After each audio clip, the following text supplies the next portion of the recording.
Sentinels are a really good team. They had a really close match against Loud. They're going to be really hard to beat, so I mean, we got to bring it our all and give it our best. It's at halfway. There is that swing out now. Denied by Cryo. And 100 Thieves take the lead. Bucio is coming off a world championship. It's been a long offseason though, so we'll see like what he brings. We'll see how 100 Thieves moves. He's definitely lighting the mood for sure. He's a really funny guy, and he's like kind of the spearhead when it comes to aggression. Recalled on the orb, the timing on that one. Triple swing out. Yes. Let's go. A lot of rotations from Sen. They are really stacking us now. Tens, what a ridiculous move from him. There's a follow-up, another flash, nade on top of it. It's a masterclass. We're gonna have to come out swinging now. Every match is do or die.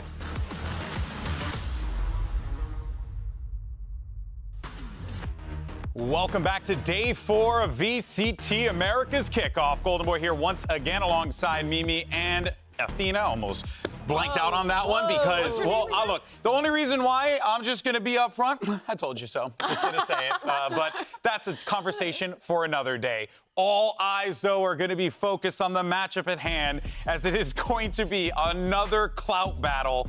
It's Sentinels versus 100 Thieves. And this is going to be a really fun match, and it probably is going to be a nightmare for social media managers, maybe a dream, depending on how you look at it. Either way, we're going to have fun. Last time they played, match of the century. This time, match of the millennium. The millennium. It is match of the classic North American matchup between these two guys, and it is so important today because it is an elimination game. We just heard it in that interview. You lose here, you have quite a while to sit at home and watch teams play in Madrid before you get your chance to kick off the season. Yeah, it's a definitely a heartbreaker for sure if you are out of the tournament here. And we had to say goodbye to Furia, but there's one more team today that we're going to have to say goodbye to, and it's either going to be Sentinels or 100 Thieves. Let's go ahead, though, and dive into this matchup. And the matchup history. Now, these teams, the players on the team, you know, different, but the organizations, very familiar with one another. And some of these players have also clashed against one another as their representatives of these orgs as well. Yeah, for sure. I think coming off of this offseason and knowing that all these players have played against each other together. They've seen each other in the server many, many times. Similar to the Brazilian matchup, it feels like this is going to be the North American matchup. They've faced each other multiple times. It's been very back and forth, and everything has just been kind of, you know, interesting to watch. And of course, both these teams, crazy clout around them, and I think that's super important too. And last year, both times, Sentinels got the better of 100 Thieves. Those two matches were critical junctures in 100 Thieves season, kind of ending in the disappointment that it did for 2023. But both these squads have really reinvented themselves. Whole new picking look. up a world champion in IGL, 400 Thieves. Sentinels also picking up new players, really affirming their identity with John QT now as an IGL. But both these teams lost very close matches against great teams, but they both lost, and only one of them can continue in this lower bracket. This group is brutal. Yeah, these roster changes, I'd love to touch up on how both these teams added some sort of crazy, you know, change of roster because they added these, you know, voices and these personalities. And I think that it actually does really change. I feel like a lot of people don't know that about rosters. If you don't have these voices and these personalities, it does change the environment. But again, they will have a lot of obstacles because, like you said earlier, they didn't look good. I'll be honest, they did not look good last year. And I think that coming into this, they do have a little bit more pressure. And I think facing off of another America's team, like a North American team, it's a little bit of rough. I think when we talk about pressure, there's the pressure you put on yourself, there's the pressure the fans put on you, and there's the pressure from your organization. And I think for these two teams, this is where that fan pressure and that organizational pressure, you're playing for such a big name on the other side. That's where it really mounts, especially in an elimination match. Oh, yeah, 100%. And, you know, even the social media managers are feeling the pressure as well, right? I mean, you got some tweets out there. It's a tough one. The haters said we couldn't do it, and it turns out they were right. Good call from the haters. I mean, hey, man, truer words have never been spoken, I guess, in that particular instance. But, you know, jokes aside and what we've seen from both of these teams, I think that there's a lot of positives to pull away from this. As you had mentioned, the matchups were close. We were seeing new looks, more vocal presence from some of these players like Celsius as well as Lucio. It was great. Yeah, and for my money, to narrow in on Sentinels here, they lost 0-2 to Loud, but I really think there was opportunities to win that, and I'm not really disappointed by what I saw. Loud brought out this new comp that you've never really scrimmed or played against. It was very well thought through, and Sentinels, to their credit, were able to adapt and make it a close game. And Kaplan put out a tweet regarding that matchup saying, GG, 0-2 to Loud, well played, that the Ascent comp was really that issue, that it was tough to be able to win their pick. And once you're going on to your opponent's map pick, you have no idea what they're going to be playing. If they had just won that close first map, I really do think there is a world where Sen could have taken that series. Yeah, and that was because of innovation from Sadak, right? Like, we were seeing him just go out there and cook up something really unique. I don't know if you're necessarily going to get the same thing here potentially, but, you know, stranger things have happened. I feel like the adaptation time that it took for them to get back into that is definitely what affected their series. So I 100% agree. I feel like if it went to a third map, it could have been a different series. And so I'm excited to see how they play and kind of how they learn to adapt. But moving on to that, like, you know, I think 100 Thieves did pretty well too. I don't know. It's hard. It's hard. I feel like I don't want to be like a North American like fangirl right now, but I feel do it. It's your one opportunity. I genuinely feel like both these teams had close games. They had it like right under their fingertips. They were ready to kind of take these. And obviously we've had a lot of these changes and we've had a lot of these, you know, issues where they're just facing new comps. It was just an adaptation period that they couldn't figure out. And I feel like if it just came down to same comp versus same comp, maybe there would have been something. I think that looking at the opening matches, Lev and Loud, I'm rating them as both top 3 teams in the league. Both these teams had very tough opening matches, and they both lost to innovation in the offseason. I do think that's the name of the game in this tournament, coming up with new gimmicky cops, catching your opponent off guard, and that's exactly what happened to both these squads. But their ability to still stay in those games and adapt and keep it relatively close is enough for me to have confidence that, honestly, whichever one of these teams continues on could really have a chance in that rematch. Yeah, I think we are 100% looking at contenders here. It goes without saying, but wait a minute. Hold on. Okay, actually, it's been 15 minutes, and we have to talk about TenZ. So it's TenZ Watch. Yeah! We don't have to talk about him every time, just because he's a popular player. Mimi, we made a graphic, okay? His face is here. We have to talk about him. That is TenZ. All right? He paid for this space. He did not, by the way. I just want to get that out of the way right away. All right. Jokes aside, though, serious tone while we see TenZ's giant face behind us. Yeah, I mean, the biggest thing we need to talk about is how he's changed his role. Mimi is just entranced by this. But yeah, TenZ, I mean, changing his role, I think it was a big deal. I love this guy. I like his glasses. Get away from the screen. You're going to affect your eyes. Get away. He's so good. He's playing Omen now, and he's still good. He's still good. Don't you love that? I do, actually. I've been a big fan of this because I think, like, for a professional player, oftentimes you see them kind of just like take what's the phrase, like a square peg into a round hole, right? You just force the issue.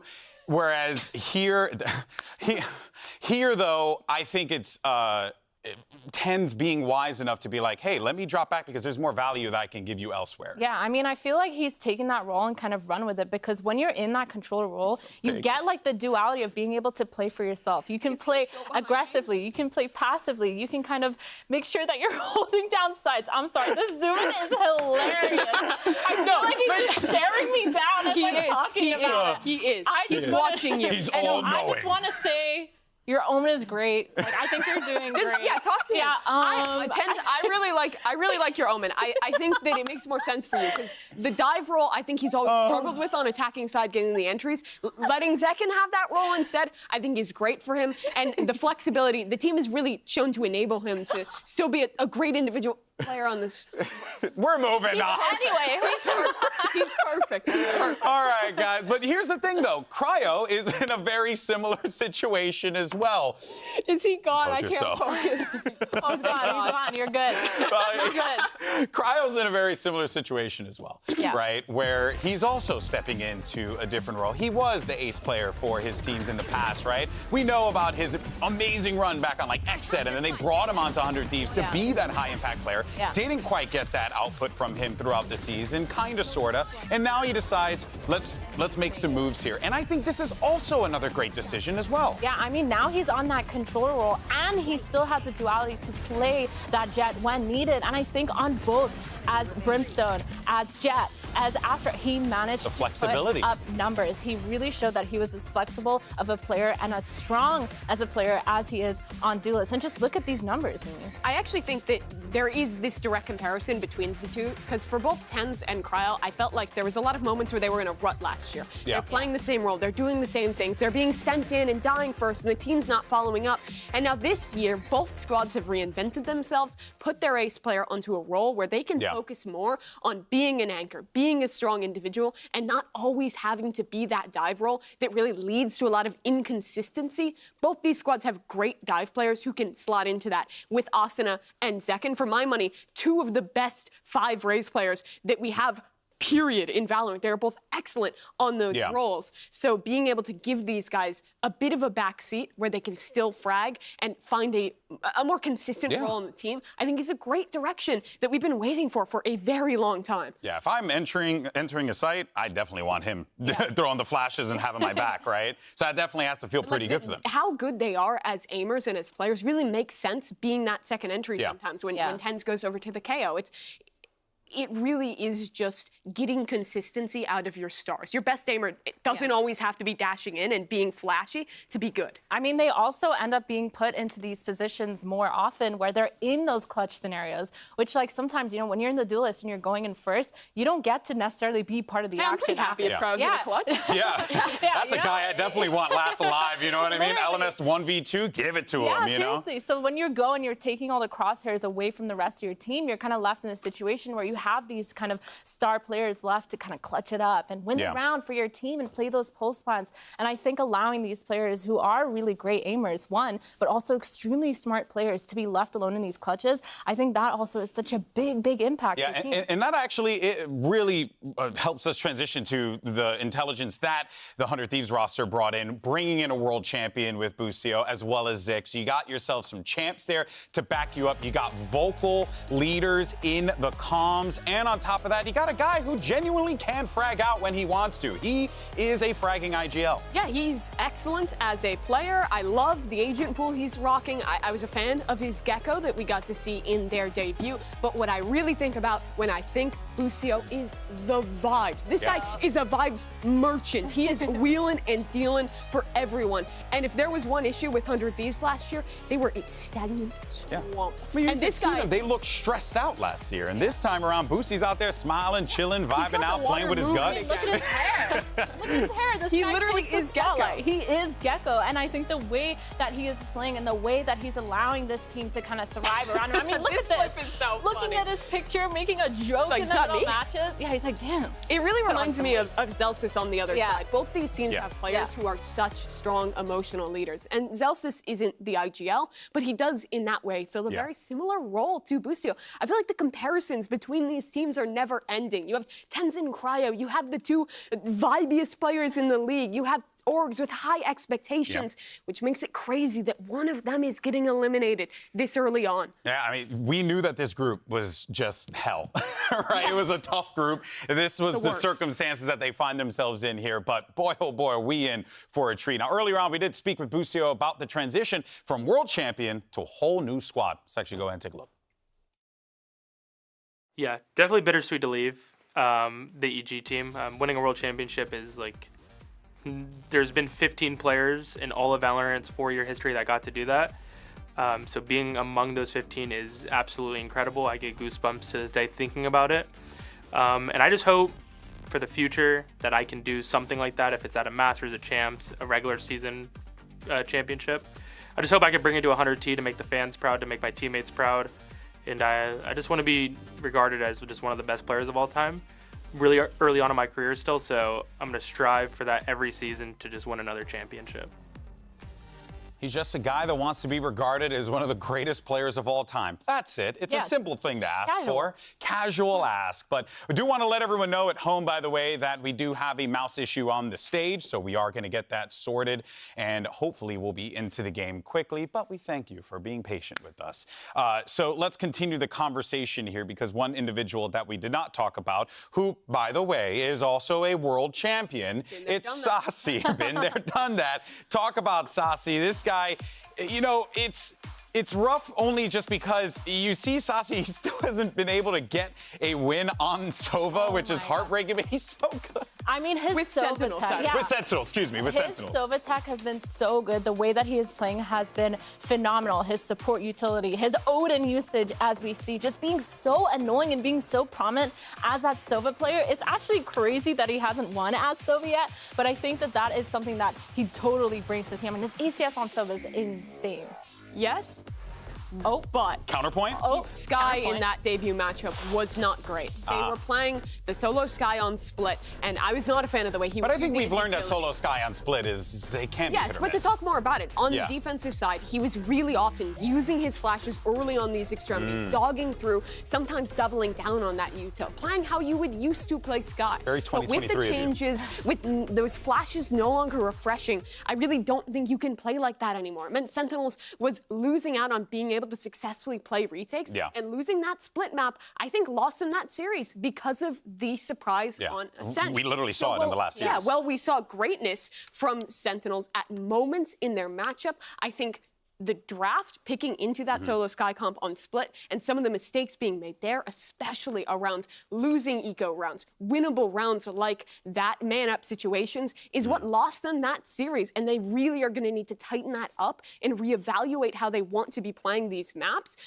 if they want to win today. Yeah, I mean, their fundamentals is one of the biggest things that I feel like, you know, we talked about MIBR Fury and having those fundamentals and having those star players. And I feel like coming into this, we have the firepower. We have the all the tools are we there. have all the tools. It's just a matter of making sure that those fundamentals are set, making sure that util is ready for your team, that we're taking the retakes seriously. We have a plan and we're ready to go instead of just kind of like this weird, like, kind of ego war where everyone's trying to like peak. Or And I don't think fix we're going to get themselves. that, though. I actually think that we're going to see two teams trying out smart one another because they know what's on the other side I mean, of that just stage. look at the IGLs You have in to. the server, right? Yeah. John QT, I've been a big fan of this guy since like 2021 when he About was time. with Ghost Yep. Gaming. He is such a good caller. I think he really has a finger on the pulse of the game. And I thought his mid-run and some of the adaptations they did make in that series were good. On the other side, though, for 100 Thieves, you always have to respect Busio. Yeah. I mean, it's Busio. He just won a world championship. I think there will be a fun match of the minds here. Yeah, for sure. I think it's going to be explosive. I think it'll be fun.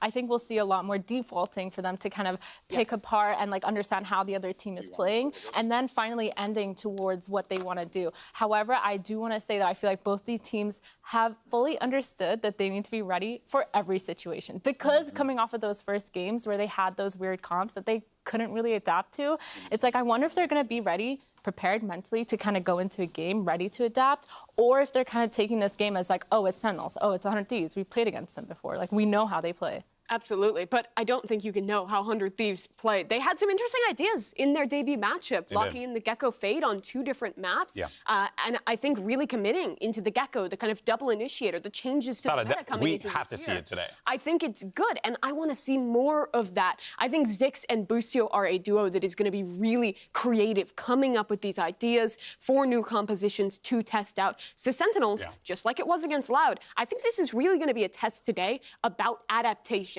You play against a surprising comp, you play against something you didn't expect. How do you bounce back from that and find the call in the middle of the round? Only thing, and it, just something to stew on that I think just, I remember from, I think it was when we saw 100 Thieves play was, I think it was Cryo who said, Busio and Zix have a very specific way of how they think about the game. So long, I think, as everyone else is on board with that specific way, this 100 Thieves team can very well be cooking in this series, but it's going to be awesome either way. Now, the thing is, folks, is that here at VCT Americas, we are not afraid to ask the tough, hard-hitting questions. Questions like, how do you eat a kiwi?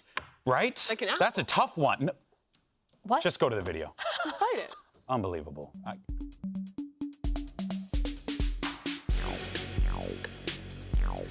Kiwi, a fruta?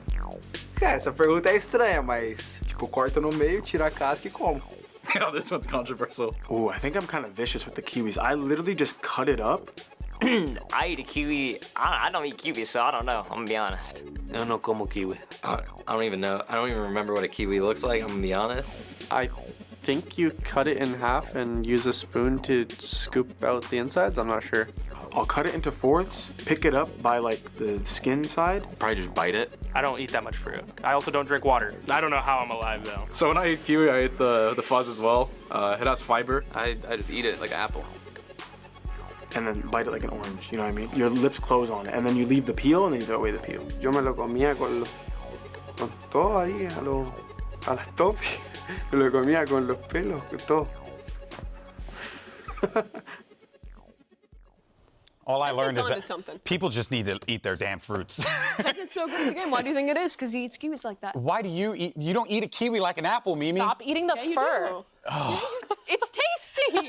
It's texture. It's a new experience. Take the sticker off at least? Yes. Overall, it's concerning. It's concerning. All right, guys. Well, listen, our coaches are ready to go. We have our map picks and bans. So let's go ahead and see where we're going for this epic confrontation between 100 Thieves and Sentinels. Sentinels, Thieves, welcome to the map pick ban. We're gonna coin toss to pick Team A or Team B. If it's this side, Thieves will be Team A and Sentinels will be Team B. If it's this side, Sentinels will be A and Thieves will be B, okay? All right, so that means Thieves gonna be A and Sentinels gonna be B. Yep. Thieves, you have the first map ban. Sunset. Sunset. Sentinels, you have map ban. Icebox. Icebox. And your map pick? Lotus. Lotus. And your side? Pick attack. Attack. And your map pick? Pick bind. Bind. Thieves, your side pick? Attack. Attack, okay. And Thieves, you have a map ban? Breeze. Breeze. Sentinels, you have a map ban? Ban a sync. Go to split. Yep, sounds good. And your side? 100 Thieves? Defense. Defense? Split, right? Yeah, for split. Okay, let's run again. So Thieves ban Sunset, Sentinels ban Icebox. Thieves pick Lotus with Sentinels on attack. Sentinels ban Bind, or sorry, pick Bind and Thieves on attack. Thieves ban Breeze, Sentinels ban Ascent, and the default map is split with Thieves on defense. Good luck, guys. Good luck. Thanks. Good luck, guys. Okay, bye, Kelvin. The most anticipated elimination game of kickoff is finally here. Riot Games Arena, are you ready?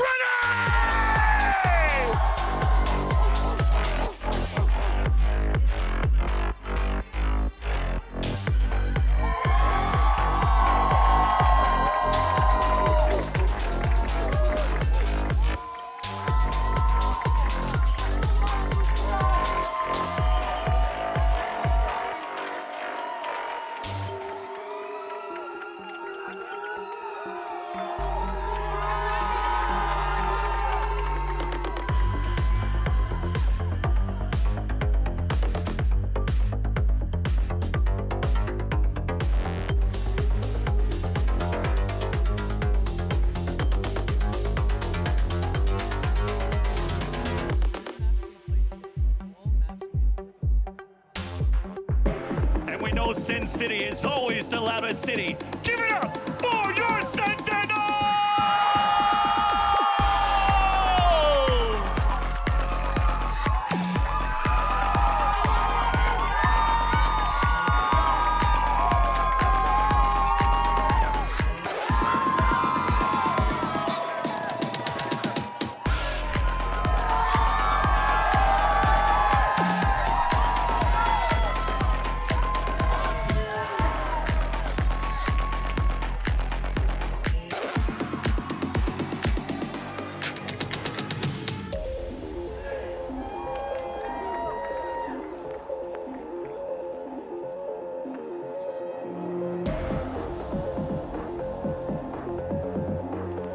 throughout the offseason, all eyes were on these two storied organizations and what moves they were going to make. And coming into this one, everyone wanted to see the clash. 100 Thieves versus Sentinels, and we are finally getting it. It's the two orgs with the highest expectations. It's two star players turning to new roles in rebuilt rosters. It is going to be a clash, but only one of them can continue on and survive in this lower bracket, which is crazy. This group is so tough to call, and this veto, Mirna, is so interesting. I think we're gonna get an opportunity to see what 100 Thieves is cooking. They've already really been committed to these ideas around the Gecko Fade, and we get Lotus, Bind, and Split. You might get that on all three. Yeah, I love all three of these maps. I think going into this Lotus, I'm gonna be so excited if I do get to see that Gecko Fade combo. Only because if I see another solo Sky, I'm gonna lose it. I think especially on Lotus with these new changes, the Sky changes, the flashing, it's impossible to have a solo Sky. What would be the alternative to running that? That's what I'm saying. I love the idea of having Gecko Fade. I love the idea of having double initiator. I don't know if it's 100% gonna happen, but I need to see at least a Gecko, especially with Boostio not there. Absolutely. I think Gecko is so good on this map. You pair him up with any flash initiator. I think you can even do it with the Sky, and it is good. Most teams will probably still consider that double controller composition. Teams love running Viper. It really helps you out at late re-clearing A. But we have seen some squads in the offseason willing to sacrifice that for the double initiator just because the Gecko initiator combo is so strong right now. And I see a chamber. There's a chamber there? Who is it? Chamber? No Gecko? Who is it? It's Cryo. He's back, baby. Oh my. Both teams running a no flash comp other than Omen. And but Boosie, no flash. Boosie dyed his hair and everything. This is just the Fnatic comp of last year that Sentinels is running. It is a time-proven composition that still very much works on this map, but we're giving up the Killjoy to lock in the chamber for Cryo. That is going to be so exciting to watch. It's 100 Thieves Sentinels. Only one can survive. That's right. It's one of the hypest matches, if not the hypest matchup in this elimination round. Riot Games Arena, make some noise as we send it over to your casters. It's Brent and Sideshow. Everybody's been waiting for a match like this for quite some time. Elimination here between these two teams. One match to decide whether you continue to fight for Madrid or you're going to be waiting on the bench on the sidelines for over a month, watching everyone else have fun. Last year, we were kind of bookended by 100 Thieves Sentinels games. In week 1 and then in LCQ, both are like really big matches. The one in LCQ and an elimination game similar to this. It really does feel inevitable.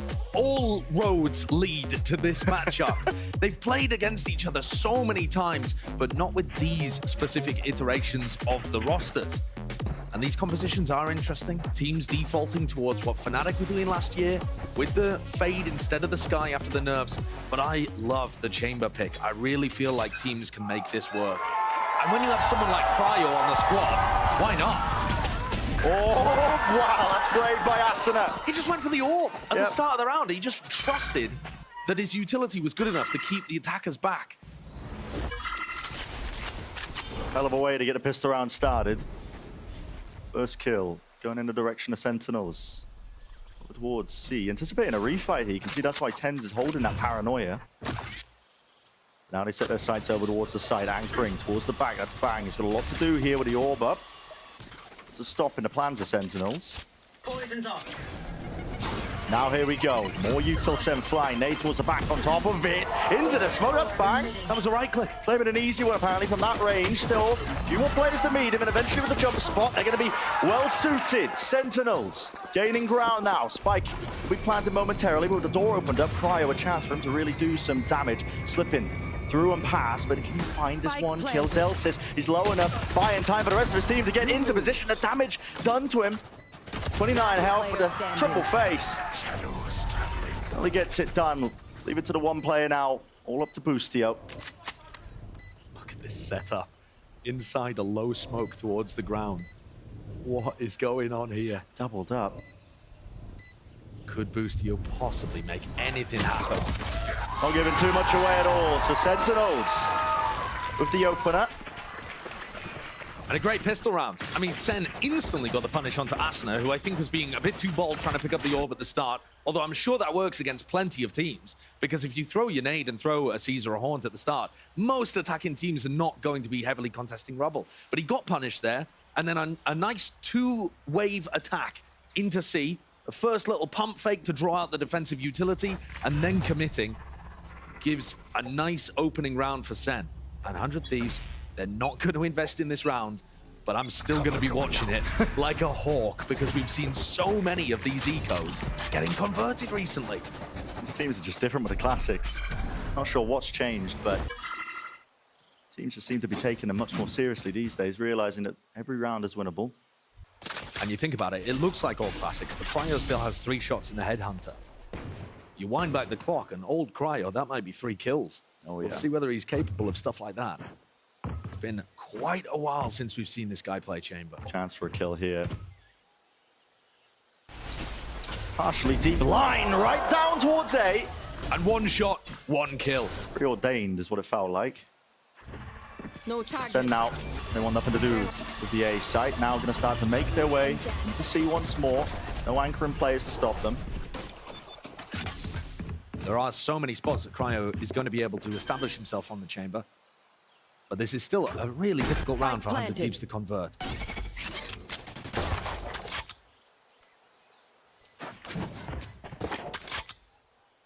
Diligence there with a jump spot, but with the alarm bot broken, players, reinforcements arriving towards Mound here. Celsius and Zekken holding together. Great paranoia, but that's why Zekken's there, just to help him out, just in case. And real no danger at the end of the day. And navigated it really nicely. And I think Sentinels are going to be the team that's having to adapt and react quite a lot in this series overall. 100 Thieves were having their success against Leviathan by bunching up and brawling, really trying to almost team fight in Valorant, an unusual style, but I think partly inspired by Boostio just trying to get confidence injected back into this squad who looked so lackluster in 2023. And Sen themselves, their style has been more to try and slow and control the game down, find the right mid-round call. Might see a clash of 2 very different approaches to these 3 maps we've potentially got coming out. 2 teams have been trying to reinvent themselves into 2024, but a healthy bonus round now for Sentinels to take it straight through into B. Molly at your feet, but there's the blind. Holy, what a setup. It's returned though with the fire. Asna's there with the door rotating. They've got themselves into B main control, but they want to pivot over towards A. What a call. And look at it, it's completely empty. They picked up Bang with a beautiful setup, driving straight through his vulnerable, and now they've got the plant down. Zekken is pretty far forwards here. 3 players committed into the back section of the site. You don't really expect this into the post plant. Look at the others though, holding that angle. And John Cutie's going to be taking a bit of contact and distracting to make sure that they can't just isolate Zekken. Not really planted for them.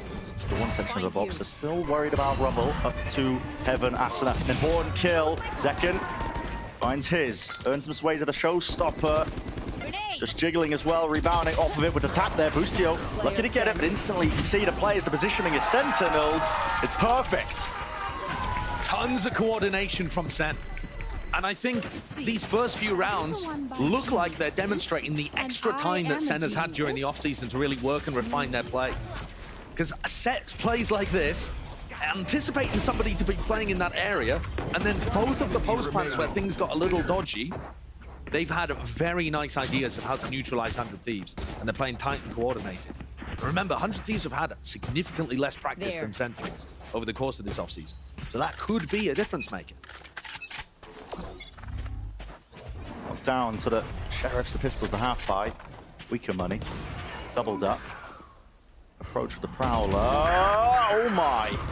Tends to deep in across there, and they are just going to be finding these cheap and easy kills. A little bit of extra money granted with the door opened up. Asuna distracted, doesn't know which way to face. Only 1 player left.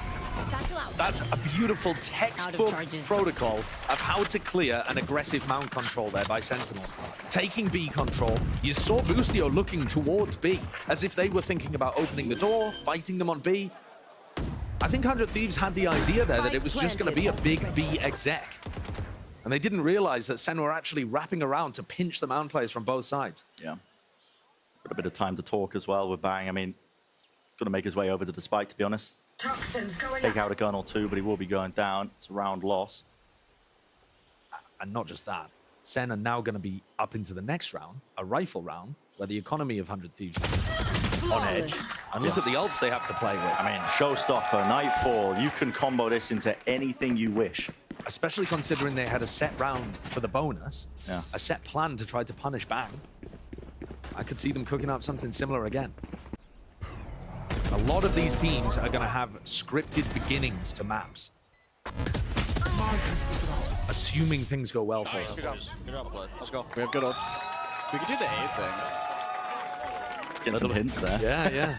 Although it looks like potentially might have been counter-called, unless they're going to take C control and then go back into A, which also extremely viable kind of thing to do. Brown now with the operator. He's going to be looking down that deep A angle towards Rubble. His team's cleared it with the util, but meanwhile sent towards C mound. I just look to explode as well onto the side with the Showstopper if they really like what they see. Nightfall, any sort of connections, that might be the trigger. Yet there it is, go button sent. It's a 1-for-1, Bang's good for it still. TP forwards, 10, who's vulnerable up. But it's equalized, 3 versus 3. Do they still want to commit into this one straight through? Vulnerable into the back, EU's got to respect that. The util laid down at his feet, so the plant's still going to get off here for Sentinels. And this is going to be a tough retake. EU doesn't have very much utility, just used his last Prowler, and Cryo is coming around on the flank with an op. Now, assuming Celsius does not die, Cryo is going to find it difficult to close the gap. It's an important fight. A vital one at that. Celsius peeks it out, though. So he falls, double face on the high-low. John Cutie just trying to drop down and survive, and now he realizes we're being threatened from multiple angles. Asuna, don't know where to peek from. EU, though, removing it, and lovely movement at the end of the day. Finally a round on the board here for 100 Thieves. That battle over towards Mount, so important to allow Cryo to get that pick and get back in. You saw Sentinels on the attack side. There were definitely challenges there, but this paranoia, keeping the rest of the team back from Boostio and baiting out the teleport play from TenZ, created that player advantage situation that then, enabled a 3v3 retake to happen.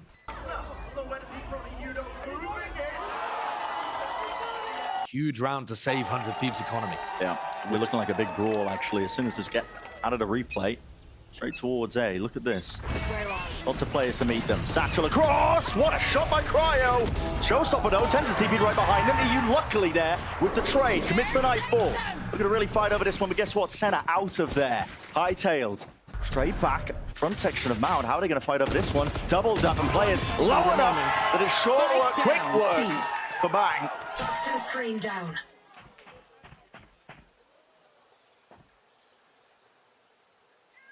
Celsius patiently for now, hoping that somebody overextends into him, but picks the right timing, wrong timing, I should say. Starting to stabilize now for 100 Thieves. 100 Thieves will be so happy if Sentinels opt into the brawls. I feel like what we saw from 100 Thieves against Leviathan was that when there's a series of big ult plays being used, or if they can all brawl together, that's where 100 Thieves really looked like they were at their best on Split. Teleport's ready. Definitely what they were trying to lean into. A lot more of the, like you said, the big team fight play style. 100 Thieves, though, did burn some really big ultimates there to try to keep back Sen. And that teleport play from TenZ almost worked. Here's another look, somewhat similar to the set play from before. TenZ actually Omen ulting into sight. Would have been a distraction for Zeka to peek off had it been cancelled or punished. It's entirely given up to them. Door open, Cryo again hunting for a pick-off just to make it a little bit more even. Paranoia sent flying, clears Zekken out of that little cubby now, and he repositions a little bit deeper towards the back of the site. They're anticipating a refight from that direction, and EU, he's wondering whether he should commit. Lockdown now, a little bit later, being delayed, but this can still be broken by the players who are still sitting here into main, potentially, if they choose to fight. Over, across into the site, that's 100 Thieves, and look at that. The timing's excellent from EU. Asuna is going to be sticking this one with a lockdown defuse as well. There's really no coverage. Anybody to break this? No! Asuna just sticks it all the way through, and that's a third round game. Now, granted, every player falling, but the round win is what they were going after. That round was so chaotic. Sassy went for a flank all the way through Waterfall, trying to backstab the C players, assuming that they would try to swarm and kill the lockdown. And look, Bang's ready for it. So Sassy ends up giving his life fairly early. These other players from Sentinels can't get in to block the defuse. And on a nice edge, that one. Yeah. The economy's in a strange spot, but both teams can buy. And Sen, again, seed control over Rubble, trying to push anybody away from fighting Mound at the start of these rounds. Opening the door here is going to push Cryo off the angle. He pushes forward. Surely. He's got a rendezvous at his back still, I believe. He can force himself to play aggressive. Angled opened up. As soon as the door opens, you gotta leave. That's a mad play. That is mad. But another sign, perhaps, that 100 Thieves have not quite had the time to really refine those protocols in the same way that Sen has. Doesn't necessarily mean that Sen are gonna win off the back of that. What a potential play by Bang. He backs up. A little bit too deep there. There's Prowler. Now the nade as well. Snake bite towards your feet. What a shot by Bang. EU still holding close to the pillar.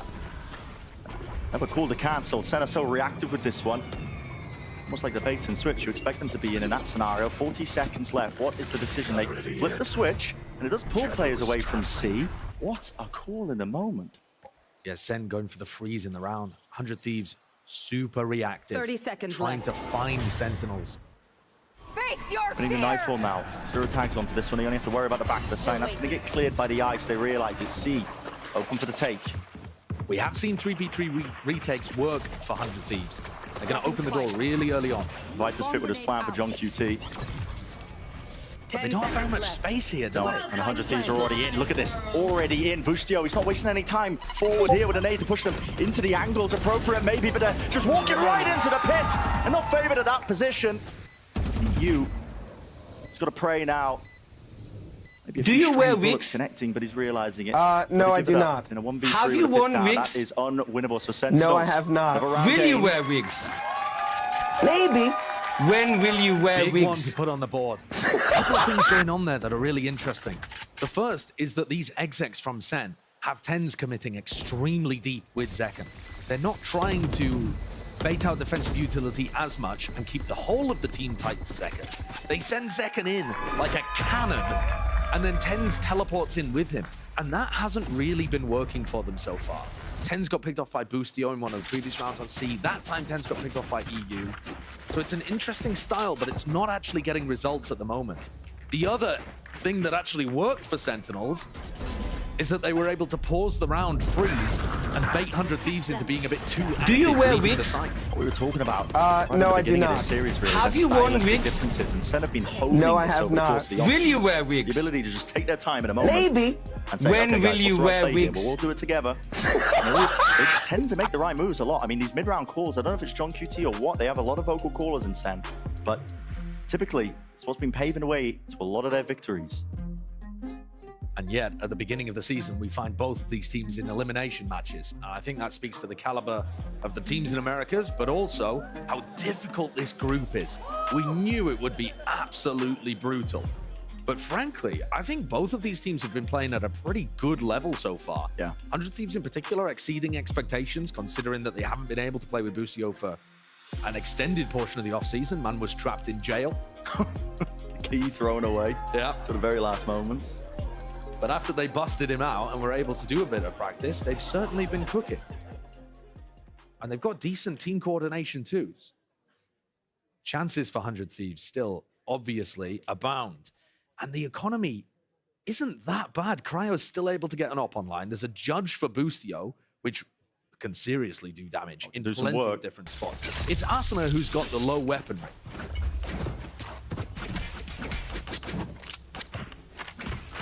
Cryo facing down. Target-rich Celsius environment is here. going to spam this. Yeah, with the Odin. Trying to block this one off. It's slightly off here. TP's all over the place. Second. Just on top of the mound there, revealed. Asuna close to the corner. Does this get cleared behind the box? Everybody running right past him. Great chance, a great opportunity. Zekken returns it straight back to him. There's the equalization. Showstopper earned, fired. And another one claimed. 2 players left standing for 100 Thieves. And with the judge in hand for Boostio, he's going to be finding it quite difficult. But there's the upgrade ever so slightly. But it's only a stinger. Side grade, if anything, isn't it? Yeah. He's trying to make his way over to the rifle. I suspect the Celsius is still here. Look at him trying to clear this one out. The flank timing though. Bang, spots it. 2 versus 2. Ducked into the site now. How do Sentinels want to play this one? Smoke was laid down a little bit higher. Ice and flying straight forward. Pushes them out into the open. Leave it just to the one. No more sound cues. That's like Utah from Sassy, but he's just poking his head out, and Tens rips it clean off the shoulders. No mammoth clutch today from Bang, at least not yet. But he's doing all right. The whole of Sen, though, they're finding their opportunities early on in this round. I was excited to see the cryo operator come out, especially considering he's on chamber. That was the role that he's known for. But this is now twice where he's been punished at the start of these rounds for just being a bit too aggressive, for stepping forwards, trying to find that timing where he's going to be able to get a pick, and instead getting punished by Sentinels. There was that round over on C where they opened the B door. No, it's fine. I literally will just kill him. Trust. The round's already started here. Opening seconds. The exchange of util here, but this is of course just the eco kill. Stinger though, still some danger towards it. Tens returns though. And it sounds like that's Sentinels trying to just get a bit of a handle on Tens. Like, dude, can you just play the percentage play? And he's like, no, I'm actually feeling it, and I'm just going to go run around and kill everybody. Plant the spike. One enemy remaining. Boostio. Blind as a bat. So a win versus the half by. And I think one of the downsides of the way that 100 Thieves are playing is that they're opting so much into these early round fights that even if they trade and go 3 for 3 or 2 for 2 or whatever it is, they're opening up space for the attack side, right? And so if you're in a 5v5, you can actually control most of the map on defense. But if you're in a 3v3 and Sentinels know that there's no players A, now the defense is at a big disadvantage. Yeah. So going even in these fights does not favor 100 Thieves. They need to be decisively winning them. Standard util being used, making sure that they can't push up from section of C. I thought Tens was going to take the orb there to play for his ultimate. I thought they'd got something mad cooked up. It's not going to be the case. This is one of the first rounds where Cryo's got established on a really deep angle, and if Sen want to go back to B, they're going to need to use good utility to clear him off. The wall is certainly helpful, because now Cryo could get peeked from a variety of different angles. Oh my, what is that? We've got to see a replay of that at the end of the round. I don't know whether that was through the smoke. It looks like Asuna was jump spotting, and Tens hit an outrageous headshot. That's what it looks like, but see at the end of things anyway. Sets him up with the first kill. Door opened up now towards B. Trademark broken. Boostio gone. This is really drastically, I think, falling to pieces here for 100 Thieves, but Cryo's not accounted for. Off round to the corner. That second though, returning with the trade. Confirmation kills all over the bloody place. Tens do have the spike. What's the call now? 30 seconds left. Run over to A. Realizing that Bang has been playing over towards C. Good awareness from Zekken. Doesn't win his fight out though, so Bang, there's chances here. John QT is weak. Bang's got a little smile on his face as he shoots Zekken's body, just letting him know in the 1v4. It definitely feels like Sen are pulling away with this one now. Center's play for Bang. It hurts, but saving the gun has to be it with only 350 credits to your name. It's actually tough too, because he'd love to get another kill, or even die if he could keep the rifle in some way, because that would get him the ult orb to be able to get up his Viper's Pit in the next. But this has just been a snowball for Sentinels. They've found the right play, and especially been able to find the first pick in a lot of these crucially important rounds. Sentinels are currently 7-4 on first kills, and they've won every round where they've got the first kill. Last round. Some of those have been unforced errors from 100 Thieves. And some of them... Oh, you, man! Oh my god! That's disgusting. Yeah, okay. Last year, we were talking about the level of quality, the on-paper ability of this Sentinels team. Oh, we were talking about it all the time. But this year, it's really showing itself. Now that they've got the foundation. Cryo, by the way, has gone for a glass cannon Vandal. No armor. state of the economy. Asuna does have a showstopper here. Doesn't remove the first layer of the util. And Nana Swarm just dropped down, but does do so for the eye. Information going to be called out here by Sassy, knowing that there's players there. Popping up, top of the angle. There's a gap. Just there with a wall to jump spot. Bang. Does not want to dance with death. Not quite. I'm backing away. Sentinels, they don't really like what they see here.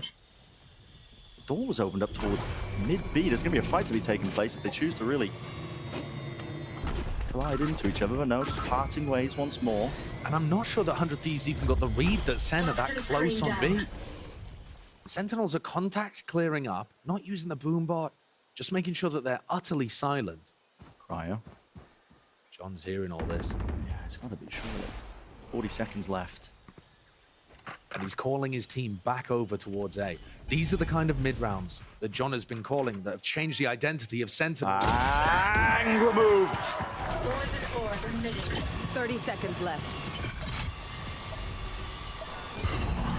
What the hell? Look at this, no armor. Running into the orb. Cryo, he wants to be a playmaker, and this is the time to do it. Second. Taken out, guess what? Sentinels out towards B. Paranoia now, flying out through them. Players into heaven, they need to clear this one. Showstopper, this could be the winner, no! Straight into the wall! Plants down, though. It's 2 versus 2 and 1 through main. Satchel, preventing the repeat. Dropping down now, playing together. 100 Thieves, got to be really disciplined.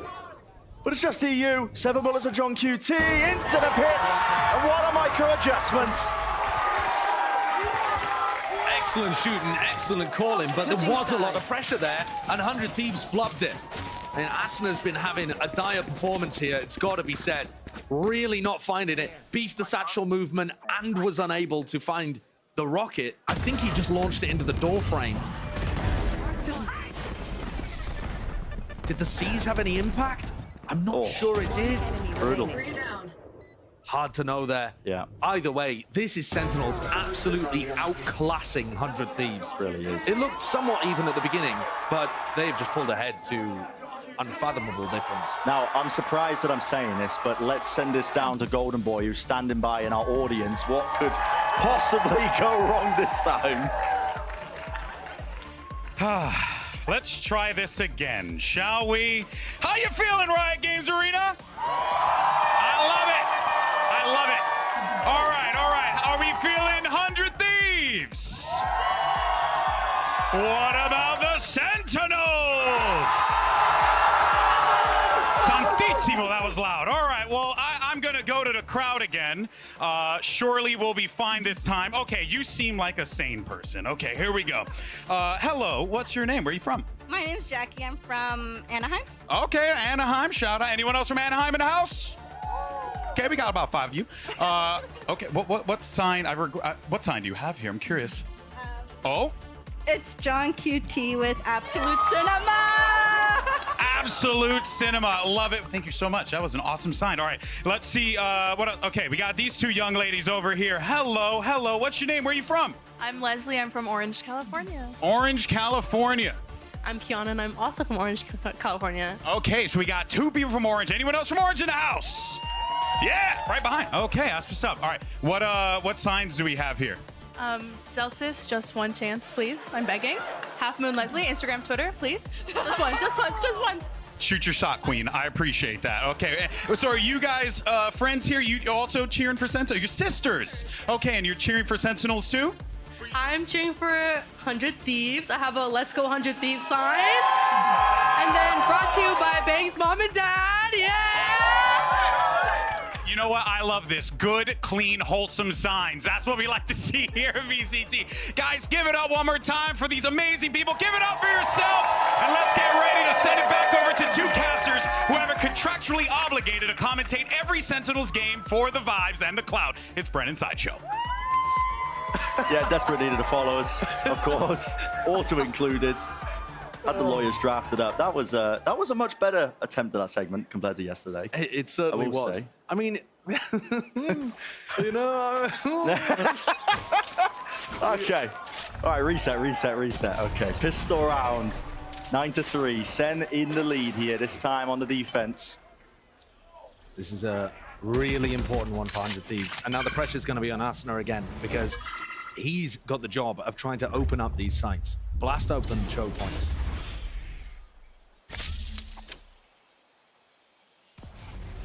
Second joining the defense. John QT with the reinforcements, but Noise being cut. Trying to have second doubts about this one because the 100 Thieves in a way over towards A now. They've inserted Cryo in this spot. He's got his Ghost. Going to be looking for a pick. He's not trying to play it for the aggro lurk. Shadows traveling. They're actually headed straight into all the Killjoy utility without really knowing. Door opened up. This is a really aggressive position by Zeltis here, but a nade is going to be forcing them all the way back. Paranoia as well. Good utility being used. Sassy though has got to be the defender towards the back of the side. Of right clicks. Zeltis get away with murder. Onto the side here. EU eventually going to be removing that pesky anchoring player. Nade rebounded though. That'll force the spike to be planted in a different direction. Another tap here, but lined up all the way for Zetkin. 100 Thieves forced to be active in that post plant, trying to salvage what had happened as everybody just ran into Zelsis and got mowed down. Pretty tragic. A little bit of lost coordination there again. Asuna coming around one side of the pillar on his own, actually won the duel, didn't have other people to play with. And then this side, Bang and Boostio just not able to get it done.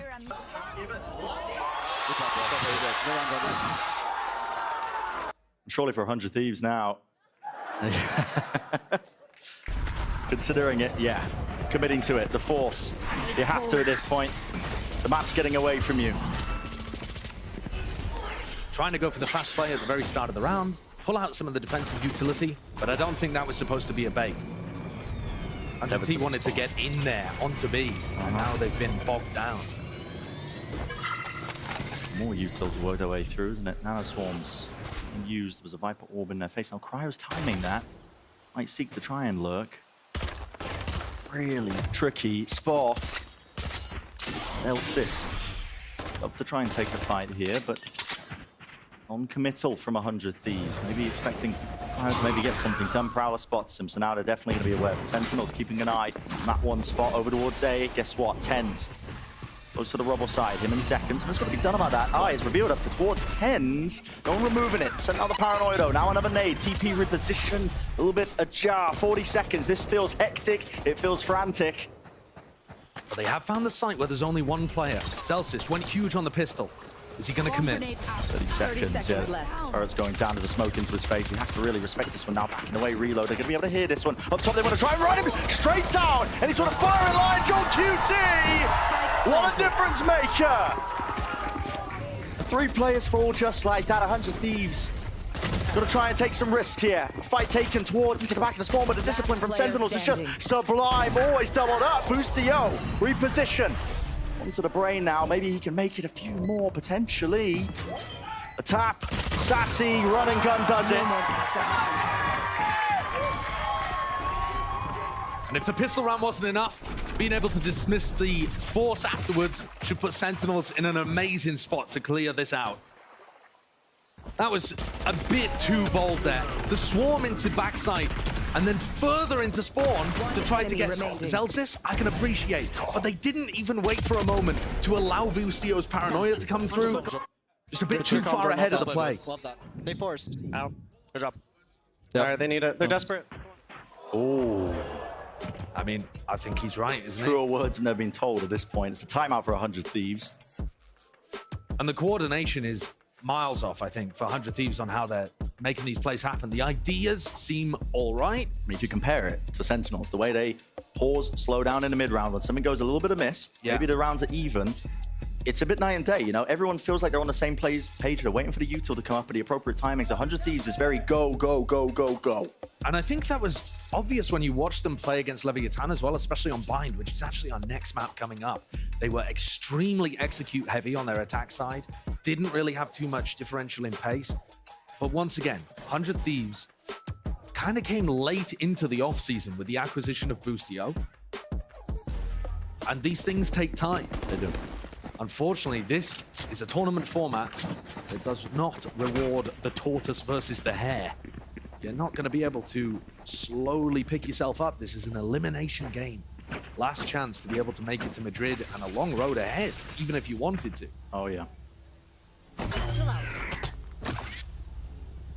Timeout Thieves are gonna have to fading. dig so deep. They certainly are. Where is the answer? Maybe it's heroics of an individual. Somebody to step up to the plate.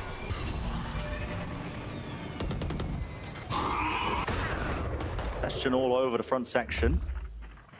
B and C, 100 Thieves. Cryo, in each of these 3 rounds, has been trying to get a lurk pick towards B. In the pistol, he got denied by Tens. In the second round, denied by Sassy's utility. And it looks like he's going to try to make something happen again.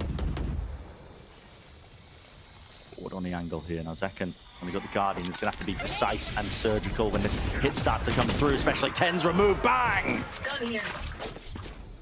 Critical shots to be hit there. Cryo's going to be hearing the rotations abound as well. And what is the call to be made? Middle? Into A, perhaps. And just Thieves get those 2 picks, but no, they break the door now, make their way into B, because Cryo has got that space. Creep forwards. Now Heaven needs to be covered. And it is going to be ever so slightly, no kill to be turned. And returned there. Sassy backs away. 10 health, still alive. You can tell it wasn't Boostio there with the mid-round call because he used both of his smokes on A. Didn't have anything to obscure that sight line. Asuna might have just bailed them out there with that kill onto Celsius. That's huge. Yeah. Big kills to shut down any danger of a retake coming through. 100 Thieves destined to get up to 4. One with the rifle knows better than to contest that one, so this will be round win for 100 Thieves, like you said. I think if 100 Thieves picked this map because they thought that the Cryo Chamber was going to have enormous impact, they probably need to find a different role for him on the attack side. Because he's having to play off the distraction of his team rather than being able to actually initiate anything himself. And in a round like this, he just ended up being the backstab lure, and this fight in Rubble defined whether or not really the round was successful. 1 enemy remaining.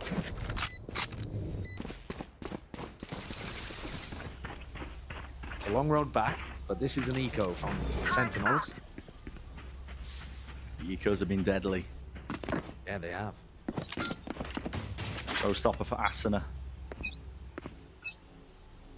The safety policy. Satchel's through now. Fade Eyes exchange. Lighting these players up. Nade rebounds. It's going to be forcing them out wide. C's on top of it. It's all being combined. Scared of a collapse from Sentinels, Asuna uses his ult already. That's an enormous tool for them to try to get into the site. And to burn it so early on in the round. There. On an anti-eco as well. Yeah. Not what 100 Thieves will have been looking for. Door broken. Cryo sees the shoulder, but I think so does Celsius. Same spot again from Cryo. Every single round on the attack side. So not very much variety. Now he's starting to move his way over towards C.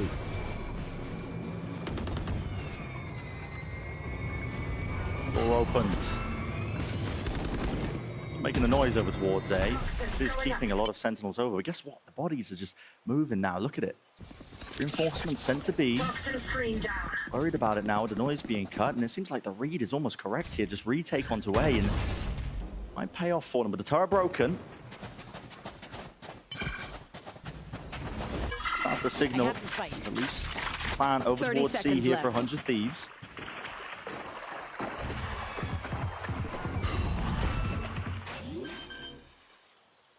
No major flank coming through. No pressure onto these mound players, and that's where the plant is for.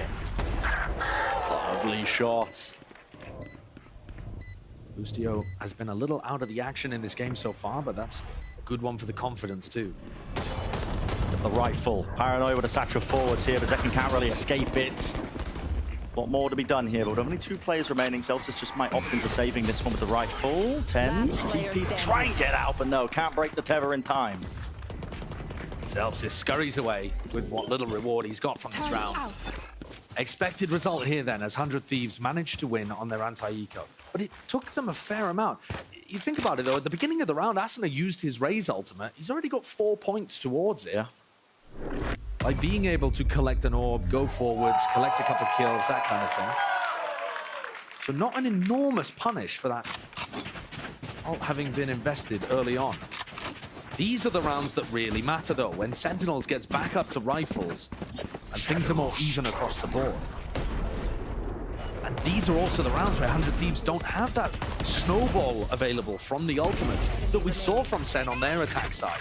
The way that they comboed ult into ult as they got to the important round. Yeah, save our guns. Good shit, boys. Yeah, good shit. One round at a time. That's how you got to approach these moments. Yeah, right mindset. Find you. Understand that it's still winnable for them. 100 Thieves. Fast across here. Oh, Celsius. Expecting them to hit the switch here. They are fast through now with the paranoia. He is going to be approaching this position, and he needs some help fast. There's no one really to help him out. That's a spike drop down. EU was the only one contesting. Right from the broken angle here with the nade at his feet. Asuna, no chance of a swing. Asuna's got to wait. He's got to wait for teammates. He really does. Paranoias as well, though. This is an onslaught with a util. And finally, there's the reinforcements. Second. Splash packs in. Takes the head clean off. Cryo's lurk towards B once again in the round has actually allowed them an opening. What a spray down from Cryo! He found them the B site, and that's had some major impact there. Vision force into the box there from Bang. He's getting the one, but Cryo surely he's done enough still. It's a man disadvantage. Boostio, lovely work. Didn't get to see the second player there. Does he just assume that Celsius is coming through the door again? Cryo's covering it, but now with the flash as well, the timing on that one is just perfection. Up top, Boostio working around, waiting for the timing with the top 10. That's all him with the Guardian. Taking down the world champion. With the Omen differential, picks up the Odin and escapes with map point. Match point. After all that Cryo had done there with that push in, one of the first rounds where that B-lurk actually had massive value for 100 Thieves. But things got really scattered even before that. These kind of kills as 100 Thieves scurried from A to B. Yeah. Ended up being a bit of a backbreaker. But it did come down to a 1v1 that was winnable for both sides. It only gets harder here for 100 Thieves now. They have no more room to work with. Up to 12 for Sen. One more round will do it, and the ult to be built up. Big fight. 4 players. Taking the contest and contain out towards A. They're going to be setting these players up. Where's the reaction of 100 Thieves here? It is fairly quick. Over towards Mound. Celsius with a lockdown. May choose to just whack this down and call for help from John Cutie. Still to be dealt with. Celsius is just giving them that space and choose to contest this one. Waiting for the full retake, and it's a smart play to do with the amount of ults that they've got online. It should just be a slam dunk. 100 Thieves, they're the ones that still have to take it the extra mile, even with the spike planted down. That's why they're playing deep into spawn here, just with Bang though. And he's got to really come up big though. Blinded! Second with the rocket, out wide! Another one claimed. Jump spot. Great discipline. Everybody, noise cues cut away. They don't have a bloody clue. And now with the lockdown on top, it's all layered perfectly in between them. The reposition of Boostio. Just out of dodge, but it's just down to Cryo. And what can you really do? Not much. Once again, those ultimates coming online for Sentinels, making all the difference. Great anticipation of the spawn aggression. And honestly, all of the threats that 100 Thieves threw at them really nicely dismissed. This Sen team looking clean, good reactions, great mid-round calls, working up their ultimates and their economy so that they could finally put 100 Thieves away towards the end. That was a dismissal on 100 Thieves map pick. Yeah, and that's a scary prospect, isn't it? You're now heading into Sentinels, picking binds. So map territory must have seen something that they maybe liked. I think from what we saw, we are in for a clash on Bind. We're expecting, probably, Tens to be playing the Yoru still, expecting big execs coming out from 100 Thieves. Massive. 4 stepping away, but up next, GB and the Alistess are going to be breaking it all down for map number 1.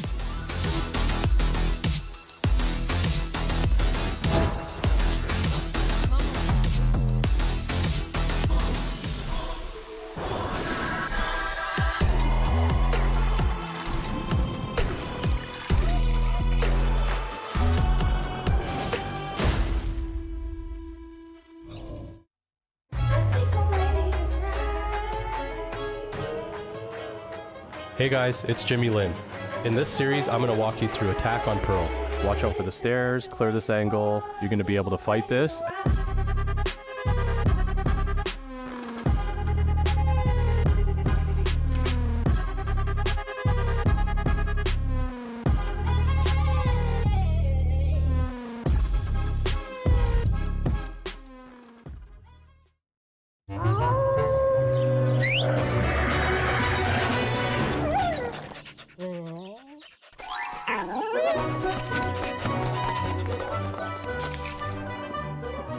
Red Bull gives you wings.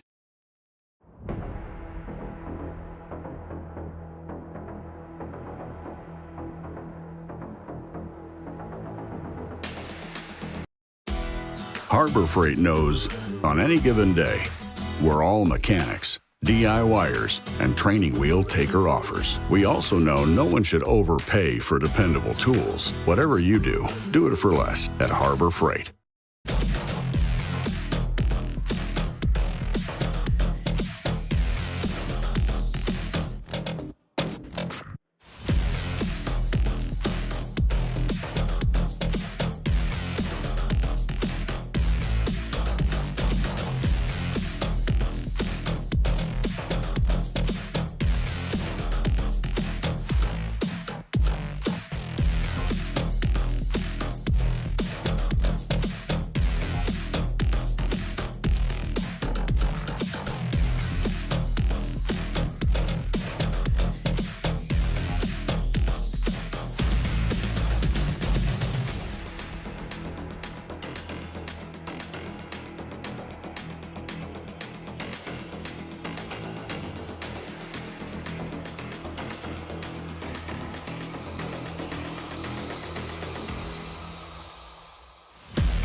In the clash of the Clout, Sentinels strike first with a 13-5 win on Lotus to kick off this elimination match. Welcome back to VCT Americas. I'm Mimi, joined by Athena, and we've got a round to break down to talk about just how good the calling was from John QT in this match to be able to take the win over 100 Thieves. Why don't you set it up for us? Yeah, so we are here on this round 8. We have 4 to 3 rounds already on the board, and we do at the very beginning already know that, 100 Thieves likes to take that C aggression. Every time that Sentinels has put any aggression, 100 Thieves has managed to push down towards that mount. They did it the last round, and so this is a really good read coming into it. And at the beginning of the round, we do hear that Chamber actually pops his ult, so we know that there's an off online. And you see they're going to try and bait here, having that Viper just behind the Chamber player. And as we let this round start to play out, you'll notice that 100 Thieves is doing just that. But Sentinels isn't biting on this bait. They push down their turret, they're waiting, and as we look at the map here again, this is where the plan starts to take form.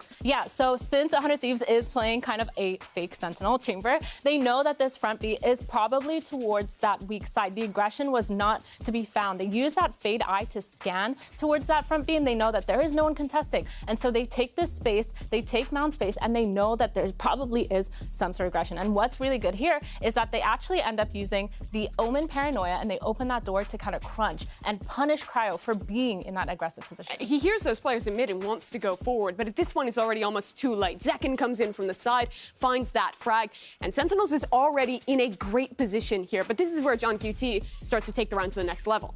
Yeah, so this pause right here already, they're going to go and farm this orb. They're going to sit here, see if there's any counter aggression. They don't just go in right away. They do like to send in.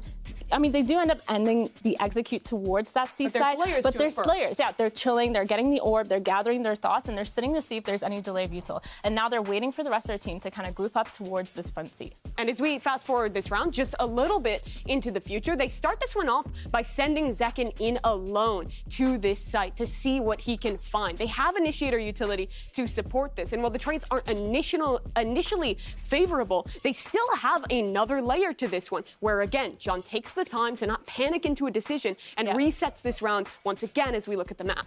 Yeah, so what they do is they touch this door once again. They know that they don't have any B presence. Once again, no B presence. Oh, sorry, that's my bad. No B presence, but they know that, you know, maybe they're going to be able to pull off some rotators. Surely they don't fake it again. But again, the patience just sitting here outside of this mound, they touch that door. They know that some sort of rotation is going to happen, and it ends up playing out in their favor. And don't forget, they do have that fade out as well. Yeah, and you see 100 Thieves is going to absolutely fall for this as we start to play out this round here. They're all rotating back towards B, re-clearing the space there since that chamber chip was already down. And then John QT picks the perfect timing to go for this execute with his team. They waltz into a free C site, and because of grabbing those orbs earlier, they already have a winning position here. Yeah, exactly. That fade out just tells them that the whole site is free, that their plan actually worked exactly how it is, and now they have their one off of that Viper orb, so they can just end that post-plant with that Viper pit and play on site together. And as we walk back over to join GB on the desk here, I think this round really showcases how good Sentinels' coordination is for one,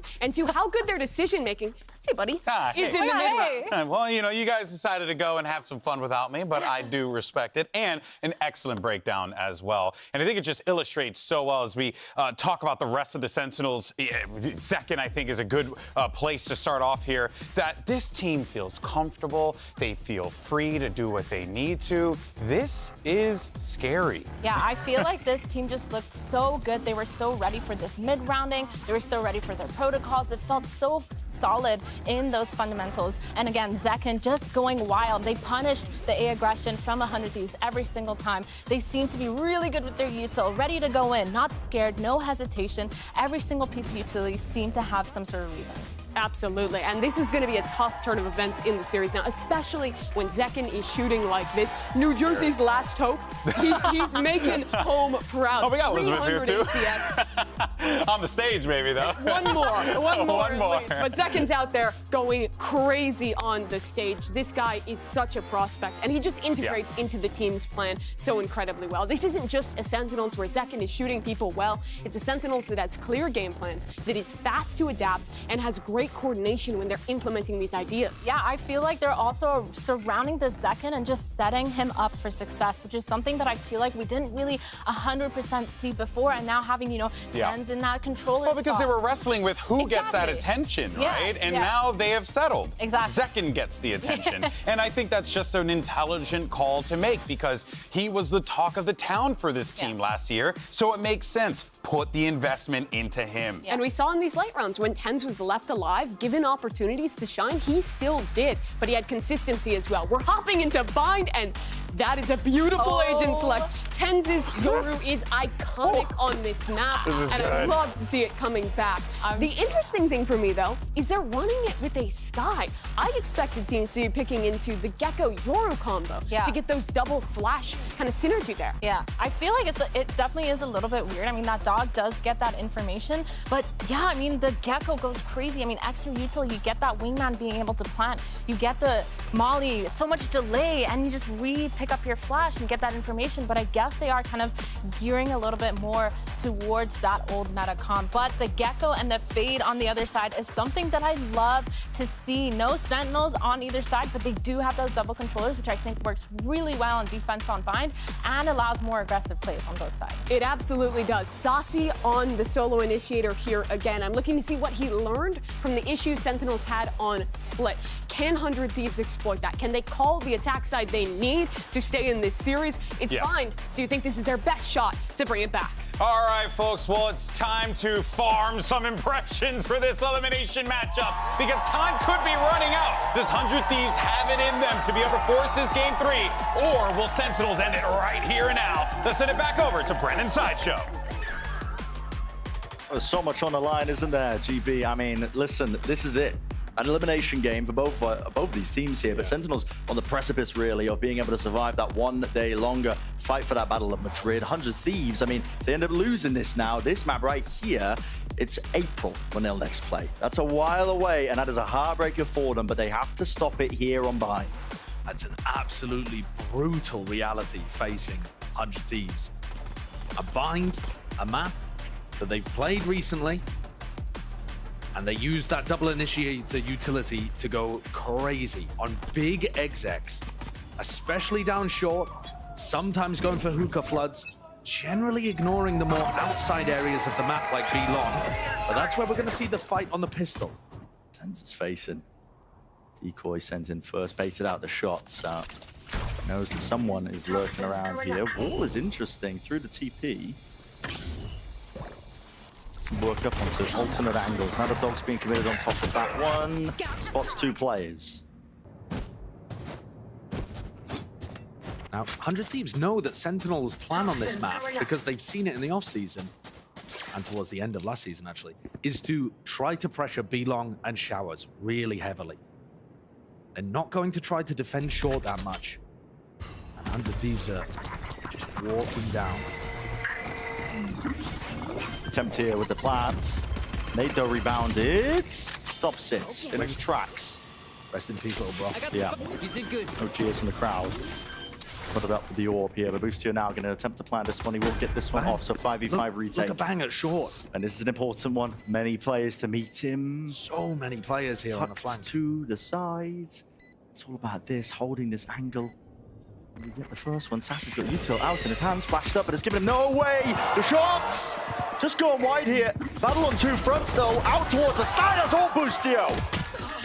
Off on a mad one with that one. 2 kills. Bang. On the repeat. 2 left standing. John QT in second. Doubled up now into Lamps, but time ticking away with that spike. 1 enemy remaining. Fading away. No chance at all. This is 100 Thieves. Well put together pistol round. Okay. Okay. It's not going to make too much difference in this one. Yeah, great pistol from 100 Thieves. That is a really interesting Viper wall that they used in the middle of that round as well. So the way that they are planning to create pressure over towards Showers was with the Viper wall and then with a Haunt. So if you've got Zekken and Zelsis fighting over Showers, as they often do in this defensive setup, you actually have a bit of a tool there to go and clear it despite everybody pathing down short. It's the eco for Sen. They've stacked with 5 over towards B-Long. Guess what? So has 100 Thieves. Okay, farming up the orbs. Benz loses his life. Do they really choose to commit into this one? Satchel, right clicks in their face. Nade on top of it. Sassy, he wants seconds. Greedy boy, but gets punished. Toxins going up. That's clean from 100 Thieves. And Boostio is getting fairly close to that ultimate as well. The double kill that he got with the classic on the pistol round actually coming in potentially really clutch here. Now the problem is, if you want to go around the map and farm orbs as 100 Thieves, then those are the areas that Sentinels like to fight over the most on defense. If you start going towards Showers, there is a serious potential that you're going to have a Skydog in your face, Tens flashing through the teleport, and you're going to get crunched. So I think 100 Thieves, their best chance is just to stick to the middle lanes of the map and go for these big burst executes down short. Double faced up, there's a mosh pit behind them. You've got to respect this if you are Sen. Backing out and away! Asuna out wide here, still holding their ground onto the top of the box, but Tens is still alive. Right here with the decoy sent forwards. Cryo, he knows it though, holds his ground, gate crash to evacuate. No. Close one. Oh, yeah. But now that ult is online, Boostio, having got the plant down, has access to Thrash. They're in the way. Spots it though, sends it flying. Bang. This is so aggressive. He vacuums up the space, doesn't he? Shows a little bit of respect though. tail end of this one. 3 versus 3. Flank attempt by Tens right from behind here. Cryo. So it's back to all of it. All of it indeed, and he does not know it! And it's all up to Boostio! Ran down! The Tens gate crash earlier in the round, when he was trying to put pressure over towards Showers and then disappeared, they had no idea where he was coming back from. And you saw multiple people on 100 Thieves looking towards Showers, expecting him to appear from there. He says peekaboo to Cryo and a bullet in the back of the head. Cool ideas, though, from 100 Thieves. You can see that they are trying to path down short in these rounds while still applying pressure to Showers. They had Fade utility through the front, Mosh Pit in the back. Tyson, I think we're... And Sentinels looking to try to adapt their setups to deal with what 100 Thieves are throwing at them. I think we're going to see tons of retake attempts here because 100 Thieves are dumping major utility into these execs. It's really difficult to anchor. The major game plan when they were playing against Leviathan. So what do util try and get the plant down into the post array, but standard take over towards B long. Using the same tools now. Ice and flying. Boostio facing the side as an anti-flash, but now he's walking his way up with the rest of his team. Asuna, one step closer to the big rocket. The re-clear? Re-clear 10, flash through. It's anti-flash from Asuna. The rest of his team combined, but how are they finding these kills? I mean, right behind him in second, and he wants even more. Look at this. Just walking right round the corner, almost catching with the util. That was 72 health, backing away. It does seem ridiculous that Sen somehow managed to get 2 kills out of that. Through the teleport, and Tens is in cave, taking up residence deep into enemy territory. There is just no way they're going to expect him to be coming around Showers behind them here. This is such an unorthodox position to be in right now. The rest of their team. And what do they have to clear this one? Bang, it's in a really forward angle here. Asuna just jiggling from the bench, spots it. Do they think about him at any point? No. Not likely. Flash rebounds! Anti-flash, but not enough! Not enough! And Tens, when he's on the Euro on this map, I mean, he looks like a one-man army at times. He's absolutely inspiring. Genuinely, the kind of tech that he's got all around the map, these little bounce flashes that set up perfect pop flashes for himself. I mean, he really is right in the playbook. There's no one doing it like him. Eat your heart out, Forsaken fans. I don't care. Tens is the absolute truth on Bind with Yoru. But yeah, the fact that Sassy was still able to get a kill off that re-clear, honestly, might have made all the difference. Yeah. To set I can't believe they went even there. Yeah. It's nuts. Even is the score. 2-2 here. Barriers dropping. An attempt to contest over Showers. Fast here. Asuna facing all together. And yes, weaker weapons, but the Sheriff still deadly enough. And the dog does Boostio try to punish in any way. He was there at the bottom of B long, thinking about walking up onto Sassy. Decides not to. This position from Zelsis on top of the truck, one that Aspas played multiple times against 100 Thieves and came out to the good so often. Gun ferried away a little bit earlier. If the attempt here from 100 Thieves to retake Showers for it, they're going to be sorely disappointed. We've been robbed. At least there's an orb. But from Boostio, looking left to right on a swivel, making sure to clear everything here, but he's the lone player. Steam themselves towards A short. 3 players still there into bathrooms. Wall up. He's running it down TPs. He's trying to fake presence. Pulling away. I mean, they bought it. Hook, line, sinker. 2 players, but no. Maybe second guessing themselves here. Walking forwards. And that damage done prior. It's more than enough here to try and shut it down. Bang! Standing. Too weak, unfortunately. All up to Boostio. That's got to be one of the funniest attempts I've seen at causing distraction around the map. And honestly, it almost worked. Zelsis had his feet glued to the top of truck. Otherwise, 100 Thieves might have been able to make something of that. Rifles back. Fairly successful attempt at just trying to generate a pick in Showers. Yeah. But I'm looking towards the ultimates online. And I think they're really important because Sen have got 2 that are really useful for retake. They did use the Seekers already in the prior. I mean, Celsius can't try to fight short here, can he? Smoke's so deep, he's like feigning like they might be attempting to fight over this orbital strike. Mosh pit, it's all being utilized, but they've got the movement to get out. Satchels, gate crash, forwards though, that's Asuna, and a snake bite on top of it. Beautiful execution with all the utility. Combined up. Free for all towards the back of the side with those 2 kills now. Plant online, peek through by tens. Offsetting it, you got to take risks in the moment, but it's all being contained and answered back. Huge round from Asuna, and Cryo with some excellent trades as well. Asuna was getting absolutely diffed on map 1, and now we're actually seeing Zekken struggling to get a little bit of impact against the level of utility being thrown in his face. And he had to dodge an orbital strike, a mosh pit, get behind, got snake bit. Meanwhile, Asuna bullies his way into backside. I don't Nice! care. Nice! Good shit, baby. Good shit, man. Let's get it, baby. Let's get active. Yeah, keep this shit up. Let's go, Viper. That's a super important round for 100 Thieves to win. More short presence and pressure at the start of the round. We've seen tons of emphasis towards the A side here. Look, Sen are leaving B already. Following the cues, it was the initial flood of utility here. It's being used. Orb line up from Bang. It's going to sell it even more that the pressure is coming over towards A. Sentinels are trying to cheat their defense. And they're going to get punished for it by the look of things. Everybody grouped up. Face your fear! I fall. In a way, it's a full retake onto the B site. And this site is really difficult to get good retakes on. Unless Second can get his showstopper online. Here comes got one of his own. Yeah, dimensional drift. We'll be picking out these players as well, getting themselves into the position. Flash! That rocket's gone nowhere. No man's land. Running them straight through. The rifles gained, and here's the showstopper to UAS. 410s, meanwhile, like I said prior, one-man army. This guy's a wrecking ball running straight through them, and the elbow players, they can't afford to swing. Zekken can stick it all the way through.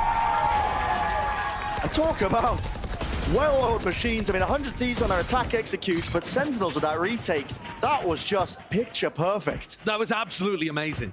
Generally, this site is so difficult to retake, but the flashes could not have been more perfect to just annihilate people on site. Those 100 Thieves players trying to anchor had no chance. Asuna's like an actual rocket launch into the stratosphere moment. Like he was trying to put the thing into orbit. Yeah. Double flashed up. Timeout, 100 Thieves. It's been even so far. I mean, it feels even, I will say, but it was 100 Thieves winning that pistol round, which is why the scoreline ends up being closer.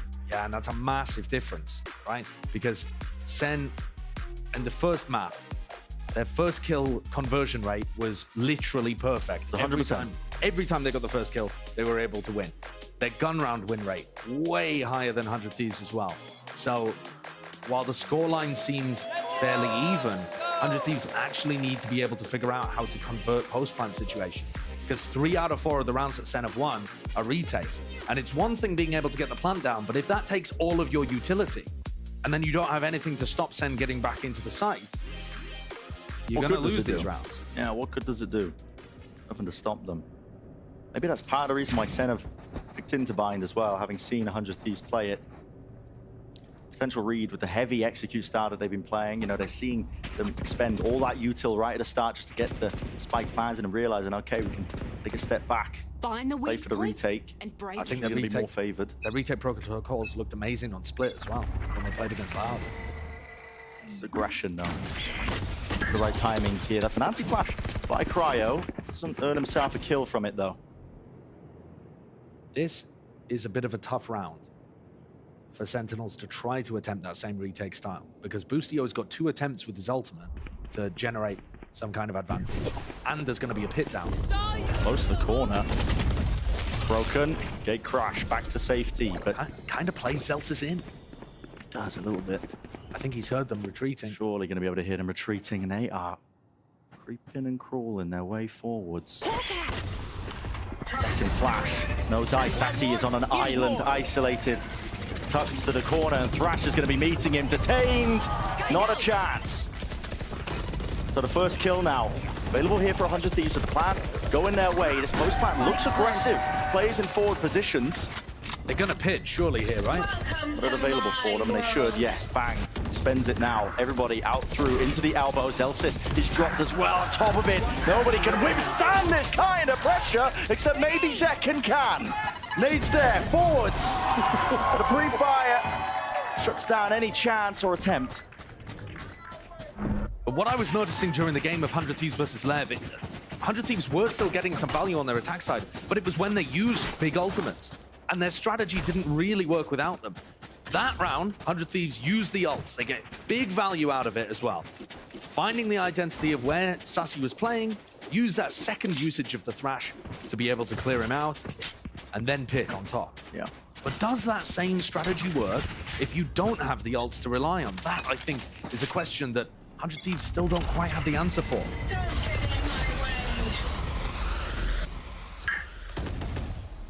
Deep Viper's pit blocks off that B-long avenue, which 100 Thieves have been playing there pretty often. Now, almost all the time, we're going to see teams try to ego their way through the pit.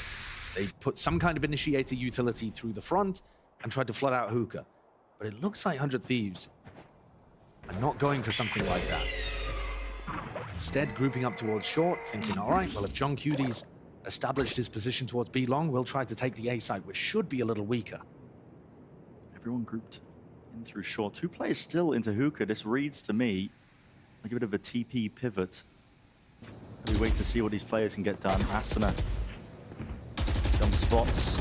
The problem with the TP pivot, though, Bren, is you don't have anybody B-long, so John Cutie's not getting pressure. They're giving it up, waiting for Bang to see if he can make his mark. I mean, look at this gate crash. Yeah, where is this one going? All the way into the spawn. Swapping sides. I mean, Tens commits to it. Yeah, he's all the way behind them now. And he's going to be trying to put pressure on the people, putting pressure on John. Yeah.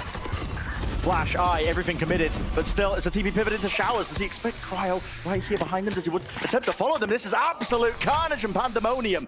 Flying straight past them. Tens, he's not. No, Cryo! Catch him with a backstab. Tens still behind them. Zelsis attempts it with a spray through, but it's all down to Tens. Jump spot. Great movement from Asuna. Well, Boostio cooked that round. We had full access to the minimap, but we still couldn't tell what was happening. They were pivoting through teleports left, right, and center. All over the place. Made it feel like a fake into the pit at the beginning, went back towards short, then took the TP, or rather retreated to make it look like they were going into B. Took the teleporter again. Went through onto A. Tens was behind them, and he just was running from side to side because he couldn't figure out where they were ending. That's a wild one. What a call to come out from 100 Thieves. That is such an important round as well, because it starts to build them back up to the ultimates. Asuna's now very close to a showstopper, which we've talked about how important that is for 100 Thieves style. And it knocks Sentinels' economy. Yeah. That round 9 call could not have come at a better time. Against the pit as well. I mean, they had that one locked down. It's another ult removed. Absolutely running rings around Sentinels. It's all over the place. I mean, I was losing track. Awesome One stuff, eye on the minimap, one eye on the game. It was really, really cool. And like you said, critical timing for all of it to be happening. So they've taken a lead, 5-4. We mentioned the importance of this one. It's an elimination game, bind in the staging grounds, whether or not we see that continuation in the series. So every round counts for 100 Thieves. There. Start of this round, 100 Thieves grouped up very heavily towards short. Only John Cutie there to try to collect. But these players could quite quickly come through the showers TP and cause problems. There's also his own TP. It's the backside of A. They want to fight that one. And Util playing for the retake here. Backside control gained. Asuna! Straight to him. Could have been a rifle delivery, and here's that TP to showers. Attempt. Real danger here. EU. Gonna be taken out here. 2 versus 3 now with the spike planted. Let's put the time pressure onto Sentinels here, and they don't have the positioning. They do have the rifles. Asuna's got a rocket. Drawing out that rocket would be pretty good for Sen, even if they lose the round. Contacted. Great hold on the crosshair placement of Cryo. Now knows where the second player is. Zelsis understands his role here. He's just got to get the hell out of there. So, could have been some danger in that round, but again, it's 100 Thieves. They navigate it. Will be the 6-1 for them. Steadily accruing the lead even more. But this is how important round 9 was, just to go back again. Look, Cryo's 2 away from Orbital Strike. Boostio's 1 away from getting his Gecko ult online, which, if they get the plant down, he'll have it for a post-plant. 100 Thieves turned the tide with that insane round-the-world call. And now actually have the ults to be able to snowball their way to a really decisive attack half. They've changed the game. Half armor for Sentinels won't really make too much of a difference. Maybe the goal now to go a bit faster once more for 100 Thieves, especially with a showstopper. Asana on a much better game compared to that first one. Boombot leads the charge, clears the close corner, so has the satchels, and now finally lets it go! Straight to the back wall, Celsius though. Look at that, stand and deliver, holding your ground out towards Lamp, and that is a real skirmish taking place. I have the spike. Get a pause in the play here with the spike being reclaimed. Both teams taking a breather, but now it's planted into the post plant once more. No more ults to be used, but Sassy's on the flank, so Sentinels are waiting for this to happen. To be honest though, these flanks have not really worked. A different direction. Bang. Doesn't look really the wiser for it. EU on top of bench ADS. Lovely tap, but there's the kill found. Finally, flank paying off. Regain. John QT really being pressured towards the back of the side. He needs Sassy to get a move on. He's a little bit too late to the party here, especially with it ticking. EU, so much util to work with. Teva connects. No more sound cues. Nade rebounds, and there is the kill. Combinations on combinations. Last round. Bit too slow on the retake for Sentinels, not able to get those really coordinated retakes working like they were in the first quarter. Sen were set up to try to deal with that Blast Pack showstopper play down short. You saw Tens on top of Triple, but he couldn't teleport away in time. Boostio was really sharp on that trade, and once more, the snake bite that Bang is throwing in, being able to catch Zekken over towards Triple and set up that kill too. It's a really unsafe position to play in. Is this really just going to be running it back with the ults? Thrash. Not exactly Not sure where that went. Yeah, I mean, they were just clearing the front of short like they were expecting something super aggressive at the start of the round. But that is a weird one. Limits Boostio's usage of the ult to just one more time. He's got it back. But 100 Thieves calling a pause and moving around. Definitely a little harder to read than their game against Leviathan. Thrash isn't done with you. Here we go, round 2. Clear out towards Hookah now. Seekers can be offloaded. Detainment is there. Satchel plays. Asana can't see anything though. Blinded up. Second close to the corner. Now the showstopper. Right to the feet. Takes them out. Boostio returns. Spike planted. 1 versus 2. Maybe a chance for it to be winnable. An 8th round would be a dream. But it's a tough ask for him. Tens, 2 flashes. 1 more smoke for Zelsis. It's a slow play. Tucked in. Here's the footsteps. Doesn't know where they are exactly, but strikes correctly. Round ended. First mistake was assuming that Switching sides. What a clutch to end the half for our Gecko cosplayer here. Defending world champion Boostio, showing how he got it done on the big stage. That is a nuts ending to capitalize on 5 rounds in a row. It was great from Zekken to defend Sassy, who got hit by that ult. But this 1v2 just seals the deal. After an awesome turnaround in round 9, Boostio calling amazingly, then clutching incredibly. Feel the energy that's bringing for them as well. With their backs against the wall, you got to think an elimination match. It's all important, but on the other side of things as well, earlier we spoke with Sentinels coach Kaplan about what it's like to have such a passionate fan base.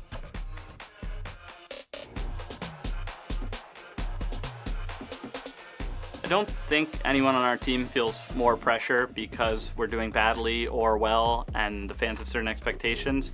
For us, we're a really competitive group. We're really hardworking. The drive to win for every person on the team is really high. We know we all have what it takes to be the best. So the pressure we put on ourselves is already great enough. It's pretty unchanging no matter the circumstance. I think no matter how the fans are feeling, it's motivational for all of us, and I push that on the players. We have fans that are more passionate and more invested in our success than I believe any team in Valorant. So when they're upset, it's because they care, and when they're really proud and pumped because we're doing well, it's because they care. So we celebrate that no matter what's going on.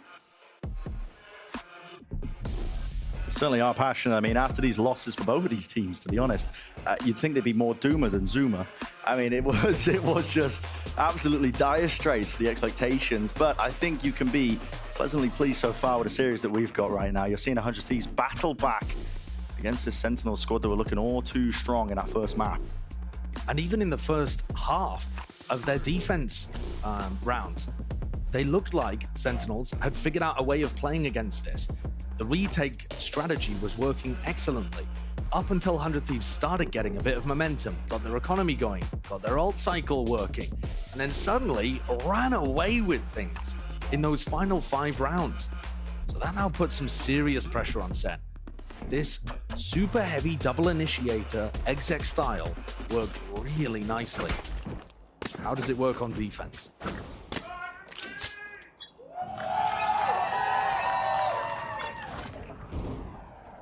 Long distance lob from downtown. Get to the Olympics. What the NFL? I don't know. What's more topical? I don't know meat sports. The way that Sentinels likes to play this is TenZ takes showers basically on his own. He's alone, yeah, most of the time. Yeah, a lot of the time. But if you try to fight him, good luck. Even if you double up, really difficult to stop. And just because TenZ is in showers, it doesn't actually tell you anything about which way Sentinels are defaulting. This dog from Sassy though will. Smoke down. They send straight through. Wrapping around. Spots out the players there. Decoy broken out.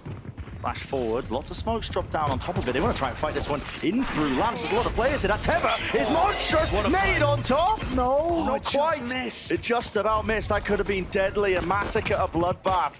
But the players still stand. They take a breather. 35 seconds in this round. Not much more time to work with. Another tap. Baiting out the util. This is getting really, really tenuous. It's spam. Being committed. Trying to stop this one. Get the spike. Plan to drop down. Asuna way too far forward. Ahead of the pack there. No one can help him out, but with 20 seconds left, the call is made. TP pitted all the way through. Now they're going to be seeing as an empty B. Sight Boostio. Nice kill to be claimed. Expect the second player. 10 seconds left. They should have been able to hear how many people went through the teleport. It looks like Boostio's not quite aware, but John can't capitalize. No, plant down though. To the post plant now. Sassy. You dare peek this one into so many players. Well, his team are taking contact. Attention being diverted. It's all Celsius. I mean, he's cleaning these players up entirely. Lighting them up. Kill feed filled with red. Great call in the round from Sen to just put that pause in after 100 Thieves have got people in position to deny the plant and decide to take the kittens through the teleporter. that is a play. That play right there, though, could have just swept Sentinels away in lamps. I think Asuna rebounded it off the door frame instead of the back wall, but otherwise the tether was perfect from EU. Could have been monstrous. What could have been? Yeah, and now 100 Thieves drop down to the eco. Of course, a long while yet until potential lead is equalized, but patience play by Sentinels. So it's a flash. Yeah, that flash though, when you pull it out that far towards the left, it doesn't actually tell you anything, because there could be a player left, could be a player in garden, there could be a player on site. You want your flashes to be a bit more specific than that, especially when you only have 2 of them now. They still have to nade this corner. They're giving a lot of info to 100 Thieves. There's a kill that's going to matter a lot, though, because now Sentinels can make the call to end over towards A. John QD's not seeing anything over here. 45 seconds left now. We know it's an open book in terms of the plant. Anywhere you like. Dog sent in. Sassy does have the spike, so not going to be able to get this down. He's got a scurry, cleared forwards. Celsius is calling for the spike himself to build up towards that ultimate. An orbital strike could be a difference maker, and you might see him go around hunting for some of these kills as well. Yeah, so he exchanges for the Stinger. They're just orb maxing. Yeah. It's going to be a standard round here.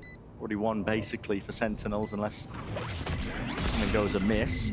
Flash play to re-peek into this and trying to hopefully farm up some of these old forwards. Reload, online, 20 bullets left. Tens is helping him out, right? To him, not letting anyone escape the ire of it. It was Tens who vacuumed up all the kills. Yeah, I mean, when you say Tens is helping him out, you mean Tens is stealing the ult orbs from the player trying to get his ult online. Zelsis one away. I mean, exactly. With Zelsis only one away, they can definitely try to play for one of these orbs. The advantage of Sentinel's composition and the way that they play the map is that they do put a heavy emphasis towards showers, B-long, the areas of the map that you can access that extra ult point. Good to see them thinking about that extra layer of the game.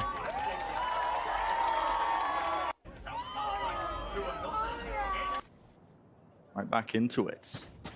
There's a molly sent flying. I'd have missed that one as well as we were getting laid out of replay, but Boombot broken. Feigning like there's some sort of an attempt over towards Hookah and B, but the position's being held really aggressively by Bang. When you look at who's got the spike, it seems like Zelsis wants his ult for the post plant, but 100 Thieves are fighting short really hard. Satchels through and forwards here. Teva, beautiful, points him in the right direction. Zekken is there with a swing. Close! Sassy takes a whole load of damage in the process here. Him and Tens now linking up, joining hands near. Here's the dog. Mosh pit. Around the sideways, the coverage. Sean QT on top of bench 2 versus 2. Orb. Gonna try and use it to reposition, but guess what? Bang, right behind you. Backstab. Online. Vulnerable. It does not matter for Boostio. Gets the job done. And 100 Thieves look like the way that they're planning to play defense on A is by fighting the plant, not allowing Sentinels to get it down for free. And Sen don't have all of that unbelievable double initiator utility to push back 100 Thieves and make it impossible to contest. Boostio, for a long time now on Bind, has been very comfortable playing that kind of plant denial defense. Playing inside of smokes, putting spam onto people. Cutting through. Sen are going to have to put some pauses into these short pushes.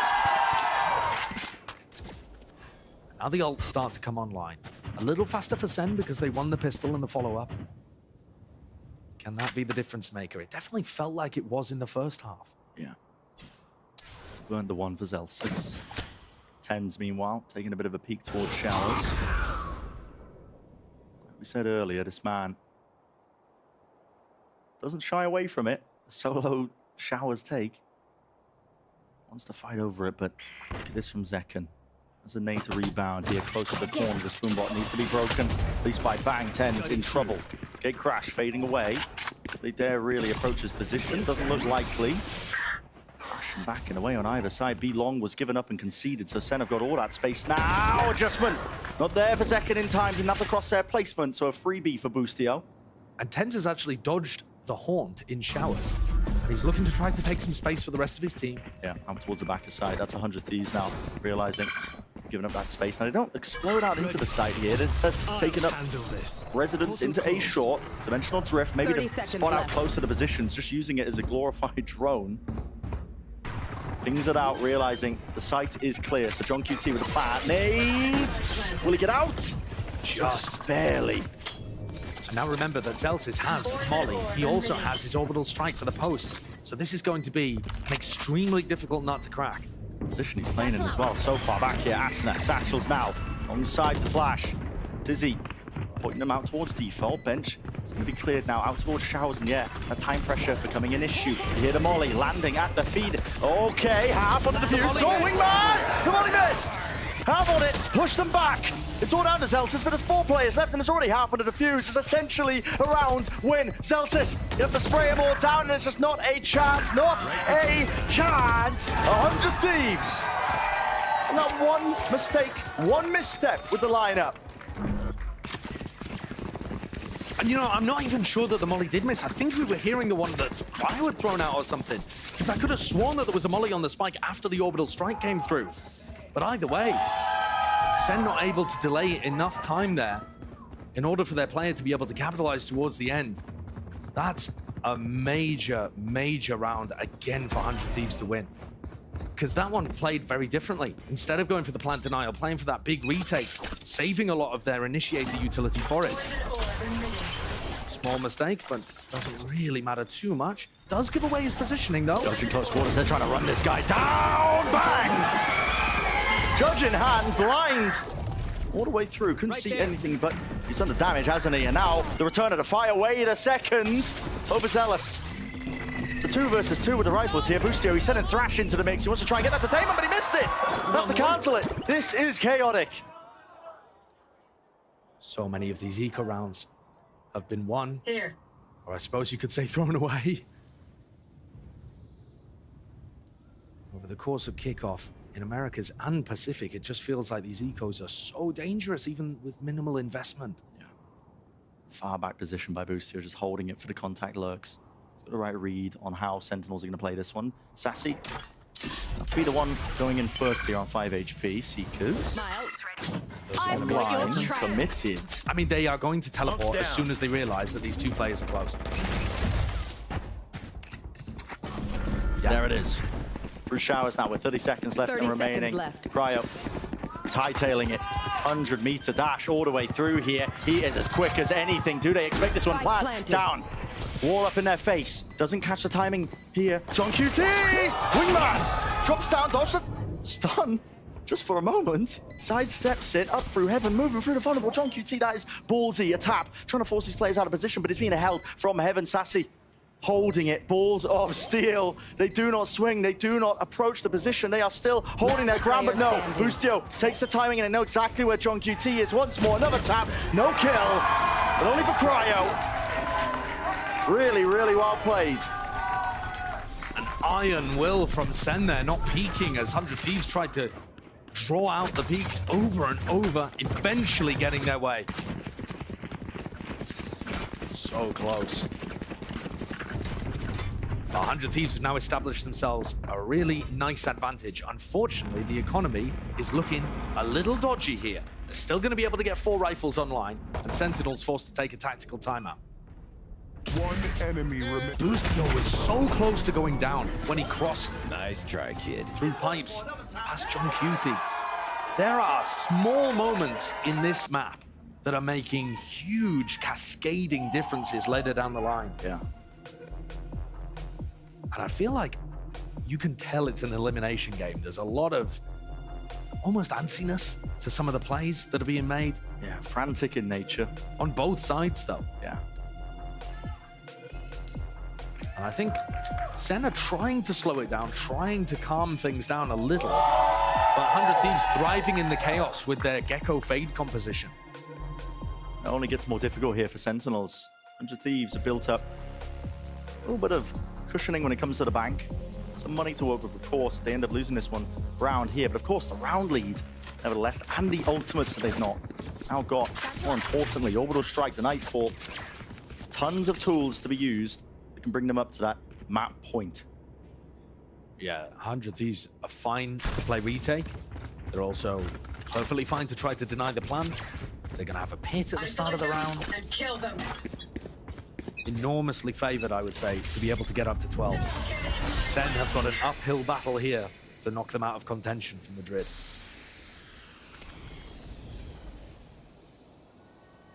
As you said prior, pit laid down into the choke. Early access to showers gained. Tends his way through. Picks up the orb, TP's away, but the rest of his team sort of hold on to that space that he was gained. Yeah, it looks like John's really trying to call a fake in this round. Put a lot of pressure over towards B in terms of noise being used.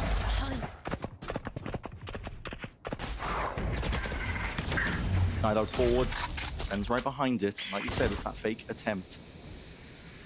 It has pulled EU over towards B, or Spawn at the very least. Orbital Strike. Wow. Just from the drop down, actually, anticipating that could have been a play. And yeah, gate crashes right to safety, but Asuna, he didn't rotate away. Still holds it onto the high ground here. Going for a second peek at this one, but a satchel, maybe the safety. It's labored.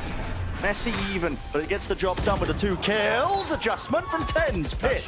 No longer a problem. Less than 30 seconds left. Damage through the wall, enough.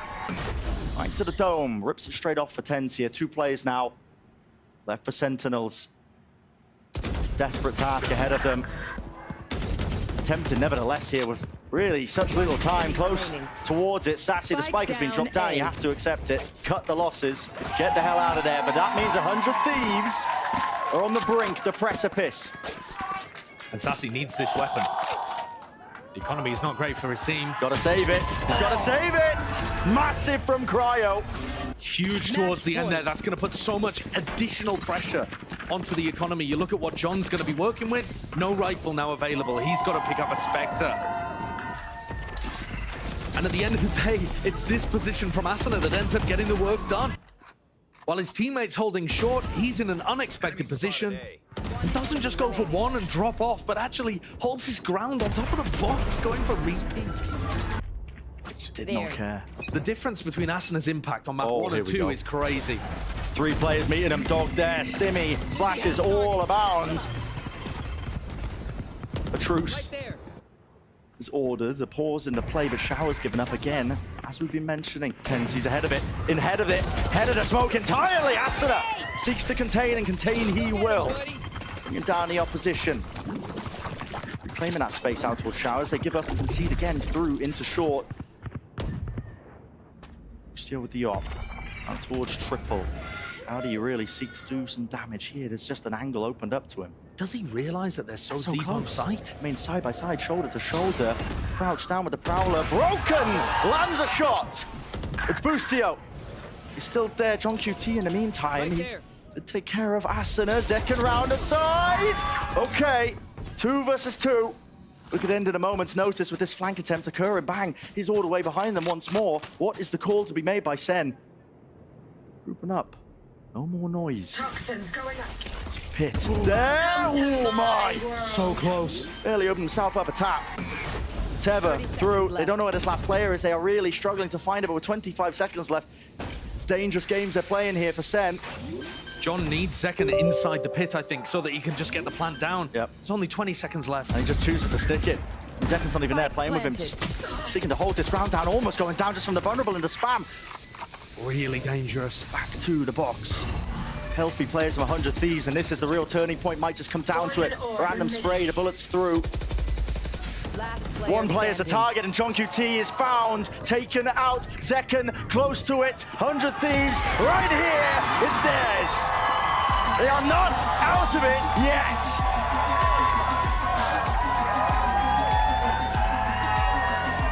Massive victory for 100 Thieves.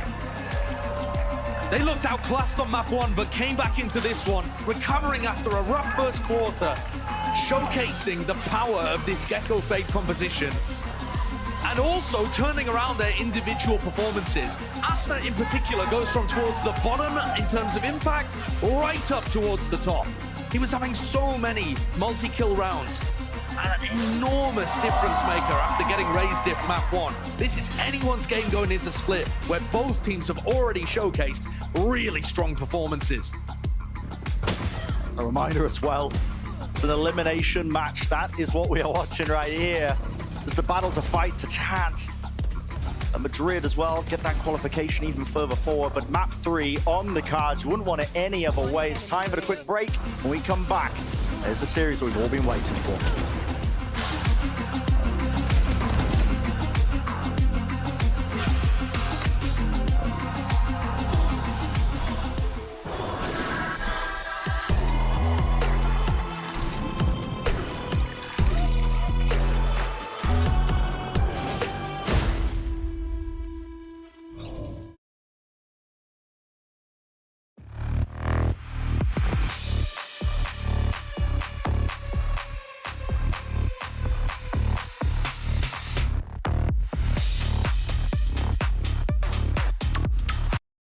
Riot, Mind of a Country Boy Tour with special guests.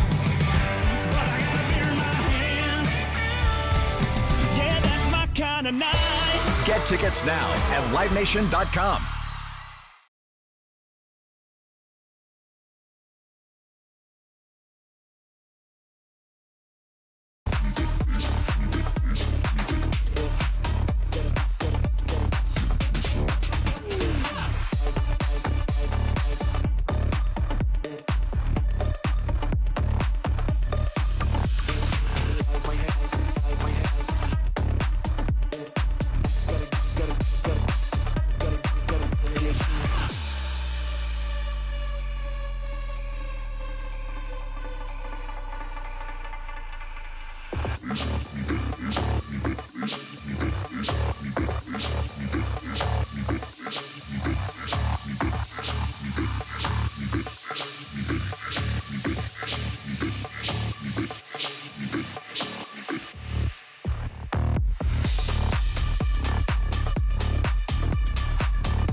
just when you think that you can count on Sentinels to get that 2-0 victory, the Thieves rob it from them, and we're going to map 3. And by God, I think it's the bananas, personally speaking.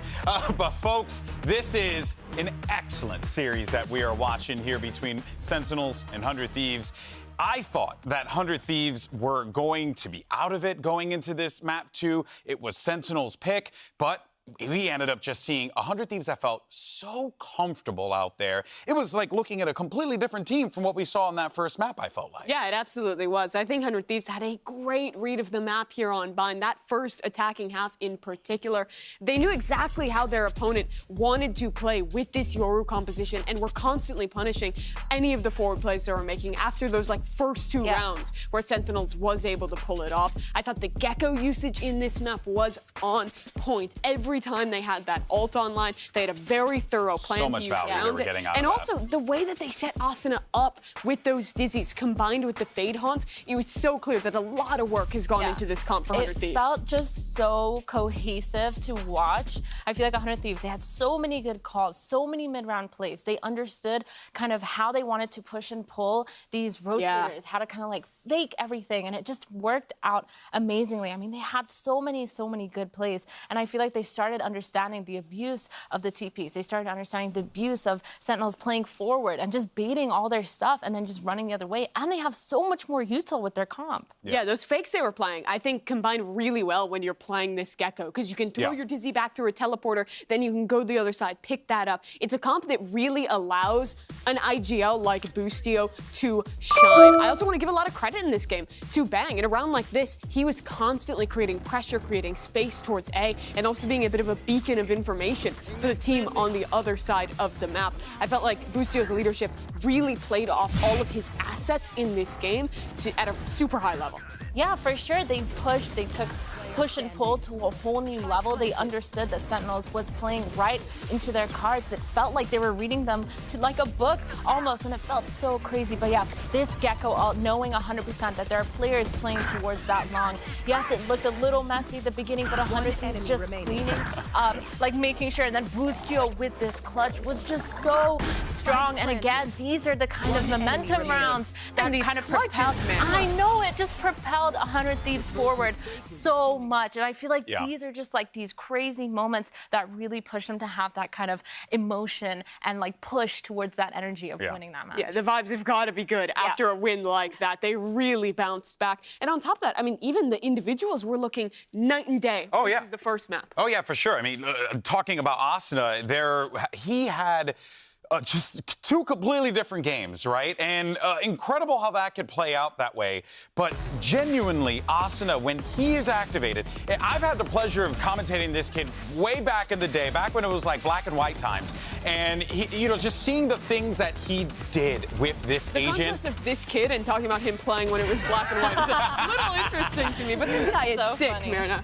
Yeah, he did so good. And I think just him and EU together using those combos of utility were just so good. And it went so strongly. And you can see from that first game going into that second game, Asuna just stepped up. It felt like his team around him was using so much util for him. The biggest stat I see here is in the first one. Yes. Right? He was getting 31% in the first kill increase. department. Him and Cryo were just getting ran over in those opening kills. This map, completely different. And again, going back to Boostio and EU, both of their initiator utility was always timed so well to set this guy up for these entries. Also, even into the late rounds. I think about that 2v1 against Zelsis, where they're like nading him at the very end of the round. The synergy is there for 100 Thieves. It really shows the work they've been putting in during this offseason. Yeah, without a doubt. Now let's go ahead and take a look at the series layout, where we are. I mean, what big swings that we are seeing at the start, and that was 100 Thieves' pick of Lotus, and they got going bopped. the opposite direction, by the way. Right? And then you go into Bind, same thing there, but now we take the battle to Split. I couldn't think of a better place for this game to end, because I want to see what ideas are being implemented here, Mimi. Yes, but I'm going to be honest to all the Sen City residents out there, I'm a little concerned about this map number. Why is that? I don't love love the way they played the solo Sky comp on this map. I think it is really tough to get solo Sky right here on Split. And constantly, Saucy was running out of util early in these rounds on their defense last time they played. It made it feel like they were behind in the calling and unable to successfully retake. They really have to have talked about what went wrong and how they want to leverage their tools if they want to make this comp work. And now they're actually playing against the Gecko and the Fade, which is just so much more util pumping into that they're going to be able to like counter all this Sky util, so the solo initiator just not that strong. This is going to be a fascinating conclusion without a doubt, but it's map 3, Riot Games Arena. Make some noise as we get ready. We're going to send this back over to Brendan Sideshow for the cast.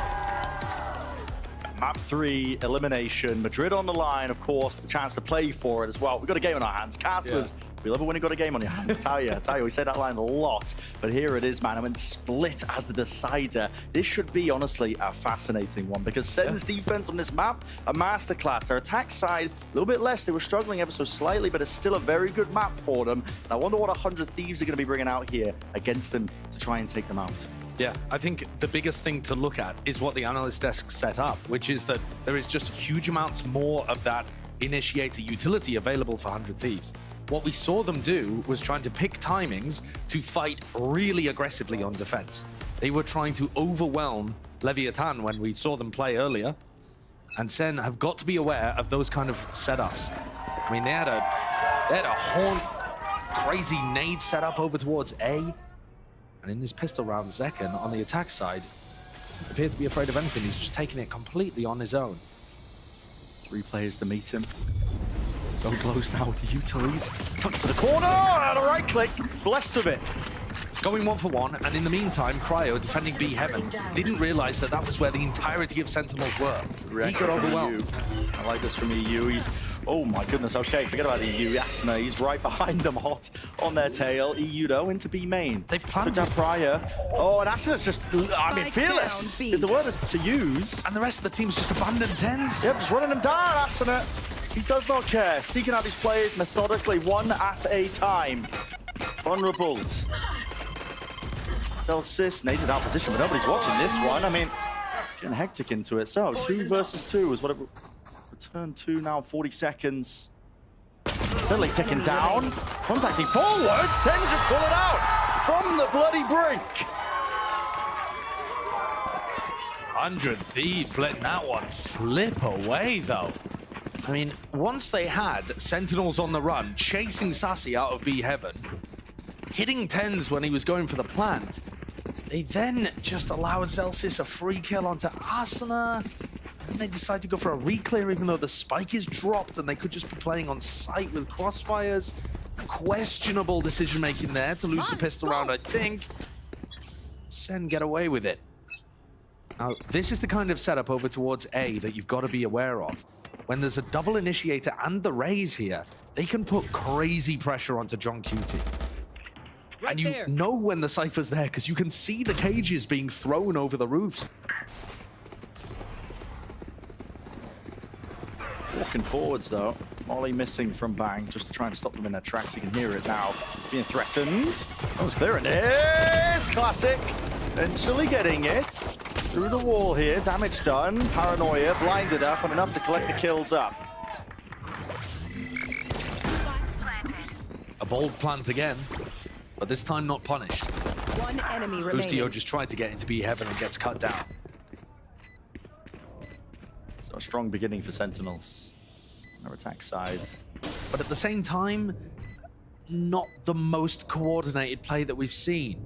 They did struggle with their attack side, I think, the most out of the 2 sides that they played against Loud. And so far, I mean, again, the pathing from Zekken there, not quite checking pillar, some of the chaos in the pistol. There are definitely opportunities for 100 Thieves to punish that kind of stuff once they have the rifles online.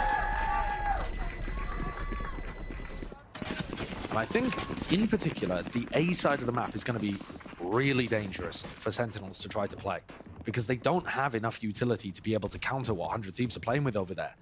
The Gecko Fade and Raise is nuts. You can use it for re-clears over towards A ramp. You can use it to fight at the beginning of the round. Sen look like They're going to try to take ARAM control, perhaps with the dog at the beginning. Usually quite slow though off the rip, their attack side.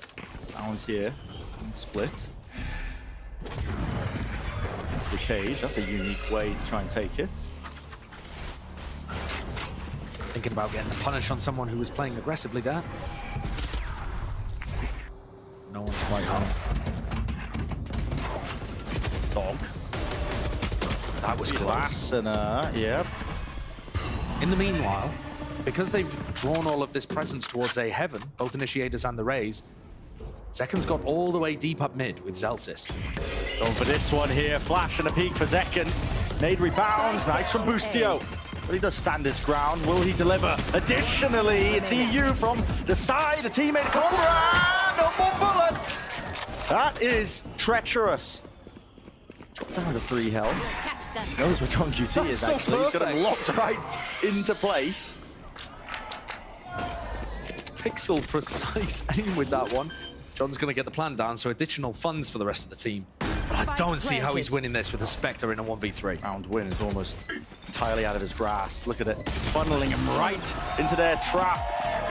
It's EU with 4. Nice ult built up.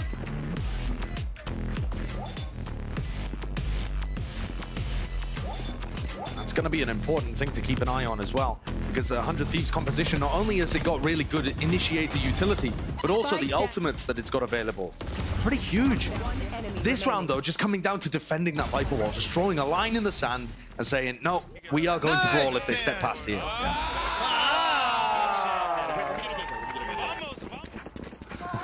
Boostio screaming Vamos towards the end there as well. So 100 T, they are actually investing into this. They're not choosing to play this as a bonus. Boostio's gone for the judge. Bang has bought himself a rifle.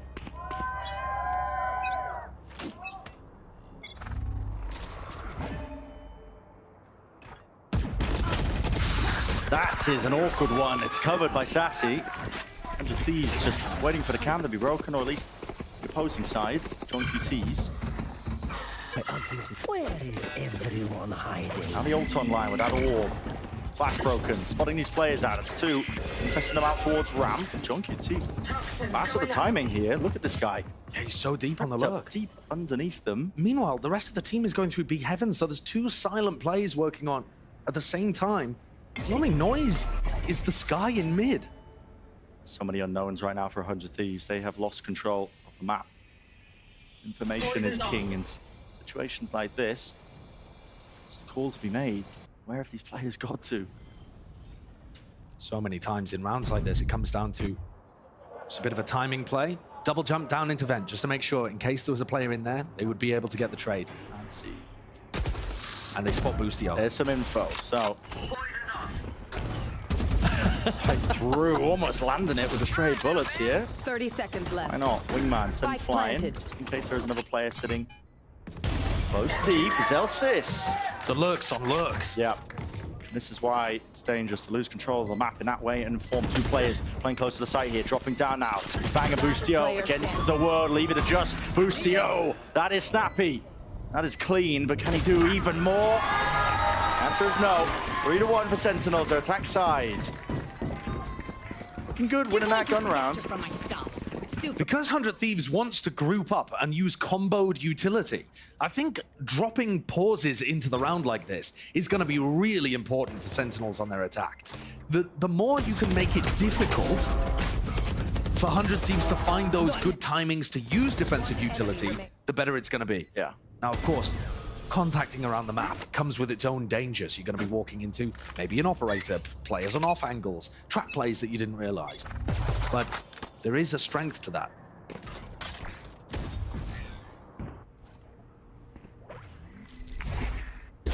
Punishable potentially, but no swing. The dog connects. Yeah, great start onto Bang. No stopper even being invested into this one. Still feeling like there's some danger, and danger there is. EU's there with a rifle. Nice connection. Spotting these players out, but the site is gained for them. Boostio still tucked towards mid. QT just wants to give this one up. Prowler chasing him down. So Heaven in control here for 100 Thieves. Nade's still there. In fact, a showstopper of their own. Asuna. Seek to offload it. No, he doesn't clear it. Boostio's there, and he's down and out. Tens just drops both of them. So they navigate a fairly dangerous eco round again. John Cutie just acting as a utility sponge, drawing out all of that initiator utility as Boostio chased him around the map. Could have seen Asuna go for that with the showstopper. Think about the way that Evil Geniuses was playing last year when they won Champions. They would send those ults on eco rounds. Oh, yeah.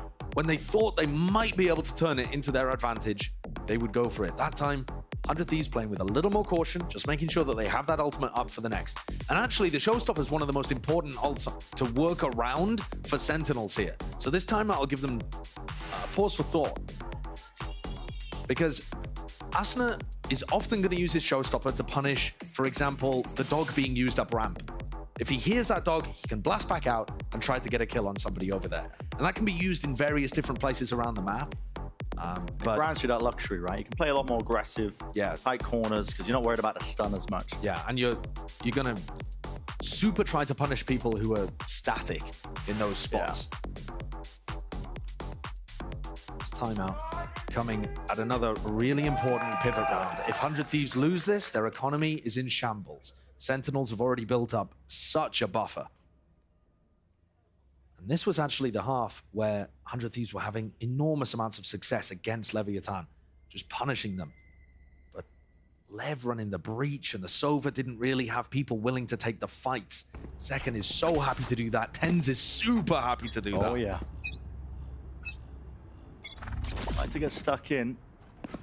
Reward themselves with a couple of picks here, but now half of the course here with Sentinels. We know what to expect their attack side rounds. They like to go slow, beginning in jump spot here. Asuna chasing them down. In the meantime, this walkout through B main. Oh, and Cryo's fallen. With him down here, the Heaven players now have got to really worry about this one with Zelsis dropped. Evened out 4 versus 4 here, but the site is now theirs, and Tens needs a little bit more. John QT causing all sorts of problems, just pricking them from behind. Whoa, what a rocket! Asuna straight down into sewers. He's left it to just 2 alive now, grouped up, side by side, holding hands. Sentinels seeking to do the most here, but Thrash is going to be clearing out most of the site. Staircase still being held here by Bang. Lovely angle for it. At this point, there's not too much that Zekken can do. He's just eating all sorts of bullets, raining down onto him. And there's the fuse for 100 Thieves. So, ults being utilized there to really great effect. Yeah, great play from 100 Thieves, but they did have to use those 2 big ultimates in the round. And that's the silver lining for Sentinels, is that they haven't had a broken economy there. And this play in LB main did work. That Viper lineup, oh yeah, he just got caught there trying to pick the orb back up.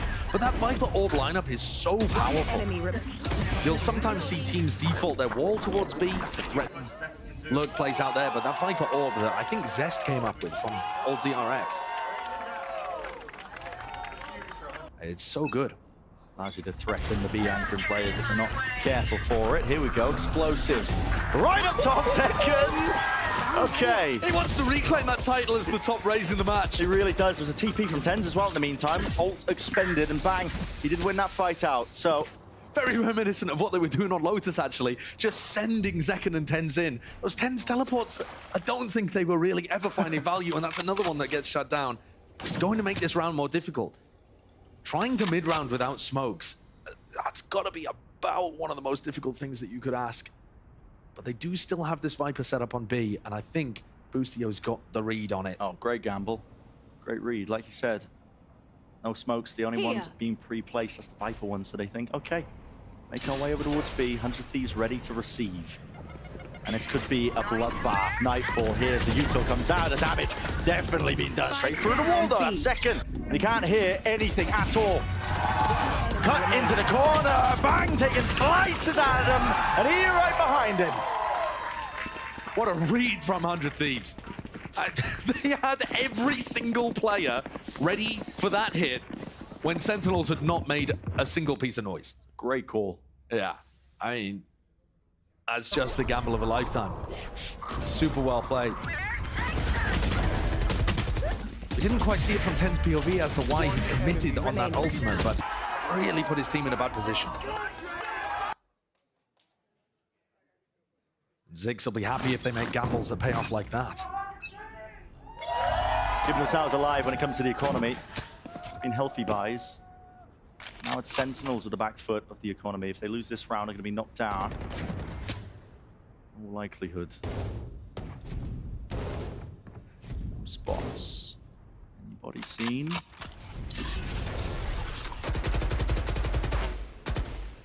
Spike dropped. Waiting. Maximize the use of that molly. Let's rip now as soon as he hears the dog. A boom box. And generally, 100 Thieves have been following the noise. You see EU start to get pulled away into B heaven. They're expecting this to be some kind of B split, and Asana's already calling for a re-clear of B main by the look of things. Trying to bring Cryo with him. That is on the exact opposite side of the map to where the actual action is. Theo close to Flowers. It's not getting cleared. I don't know if that molly was intended for him. Only the one though. Nice attempt at the discipline. Respect it. Open sight for the pit. Tens is in this smoke in heaven, and he gets the reward. That is nasty stuff. All the more difficult. And the decision has been made for them, really. 100 Thieves can't attempt to take this one. They back away with the rifles that they can have. So, Sentinels, round win. Yeah. And I really think a large part of that round is that 100 Thieves chose that mid-round timing to try to pull people away from mid and instead go to explore B main, trying to gather information. And Sen calling the freeze, slowly contacting over back towards A, just found the gap. And we just seen a round from 100 Thieves where they gambled perfectly and won because of it. That's the other side. Double-edged sword if you're going to play a bit like that. What a time to do it. 4 players surviving for Sentinels. If they lost that round, like we said, the economy would have been broken. They can live to fight another day. One of my cameras is broken. Same case here for 100 Thieves. Should be, potentially. Yeah, things are starting to get a little tender, though, for the 100 Thieves economy. And both of these teams, back and forth, does put a lot of strain on your ability to be able to buy up. Cover going out. I think 100 Thieves are really struggling to get information and deny this Viper setup. Cryo's just basically having to sit there and babysit B main the entire round. Just relegated to jump spot, isn't he? Yeah, and that's the problem with not having a Cypher in the composition. Big strength of 100 Thieves comp is that they have that double initiator that the desk was talking about. It's awesome. You don't also have the Cypher to give you really good info during the round. Present shown here. Flash. And the dog committed up through a ramp.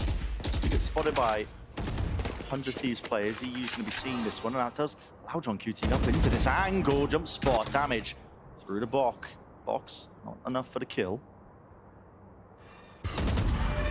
Double jump spots over towards A, and John QT's now pushed them both off their respective angles.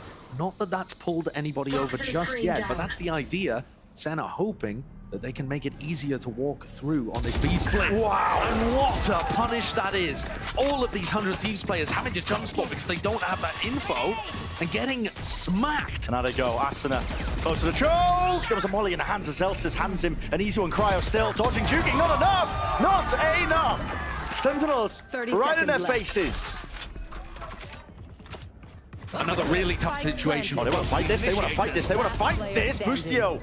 He shut down instantly, and like you said, Josh, it's a tough situation.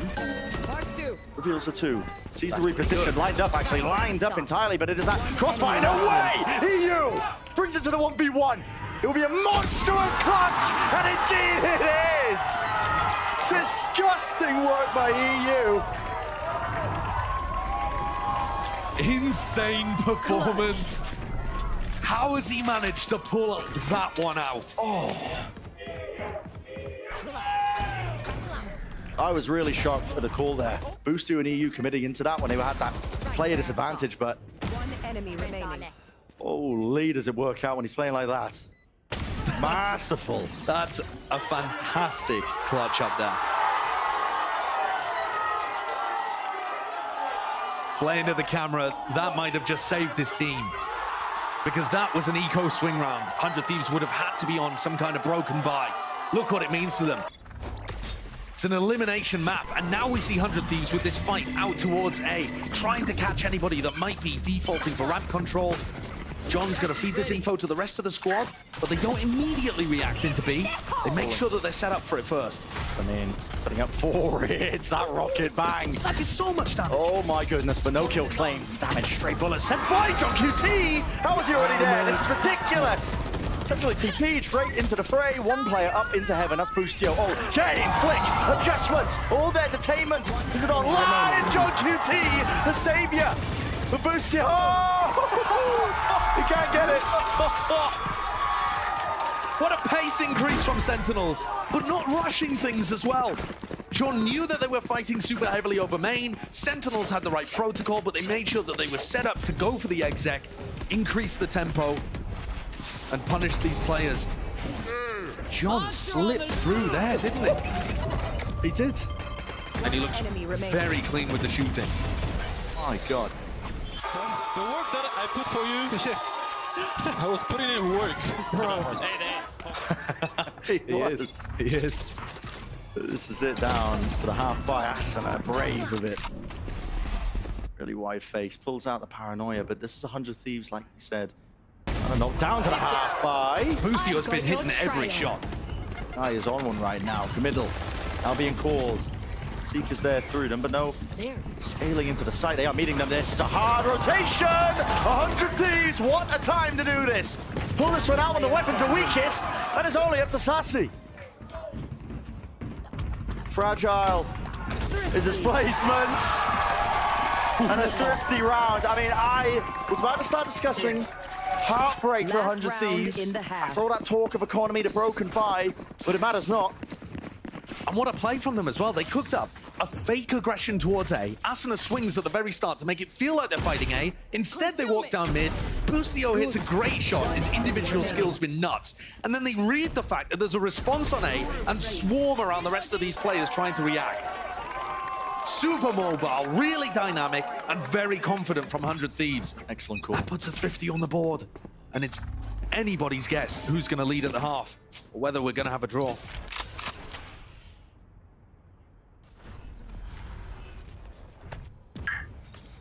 Not the rifles. B main. Toxins going up. Game for Zelsis. Has he spotted? No, I mean, he's pre-firing it just in case. I believe there's a jump spot. Yeah, he doesn't know. Cryo has been playing into that back corner. He's alone, he's spamming this. Calls for rotations, and here it is. Cryo just takes the fight. It's one of the first times that Cryo has found an advantage by holding like that in B main. Usually finding himself caught out a little, but that is huge for 100 Thieves. Massive one. It's going to be called now. This is a fake reaction on the other side. But to be honest with you, when they find the A site empty, they might decide to call for 10s over. Yeah, and he's got a spike in his hand, so they are going to hard commit into this one with the forward positions gained. Up into heaven with the smoke. Sassy is an important piece here. Needs to stay alive. What a kill. Zekken will not get out alive. It's a good return of fire. Boostio is firing on all cylinders, but finally will fall. John QT all the way behind. They are none the wiser, but only just the one. Asuna forcing his attention forwards. They want to try and take this fight straight to the site, onto these players, seeking them out all the way to the back. A map to spam kills all the way. Tens is really finding it difficult, and he does fall. 2v2 planted potentially. I don't know for heaven. It's in the smoke. Spam here. Asuna sticky. Oh my!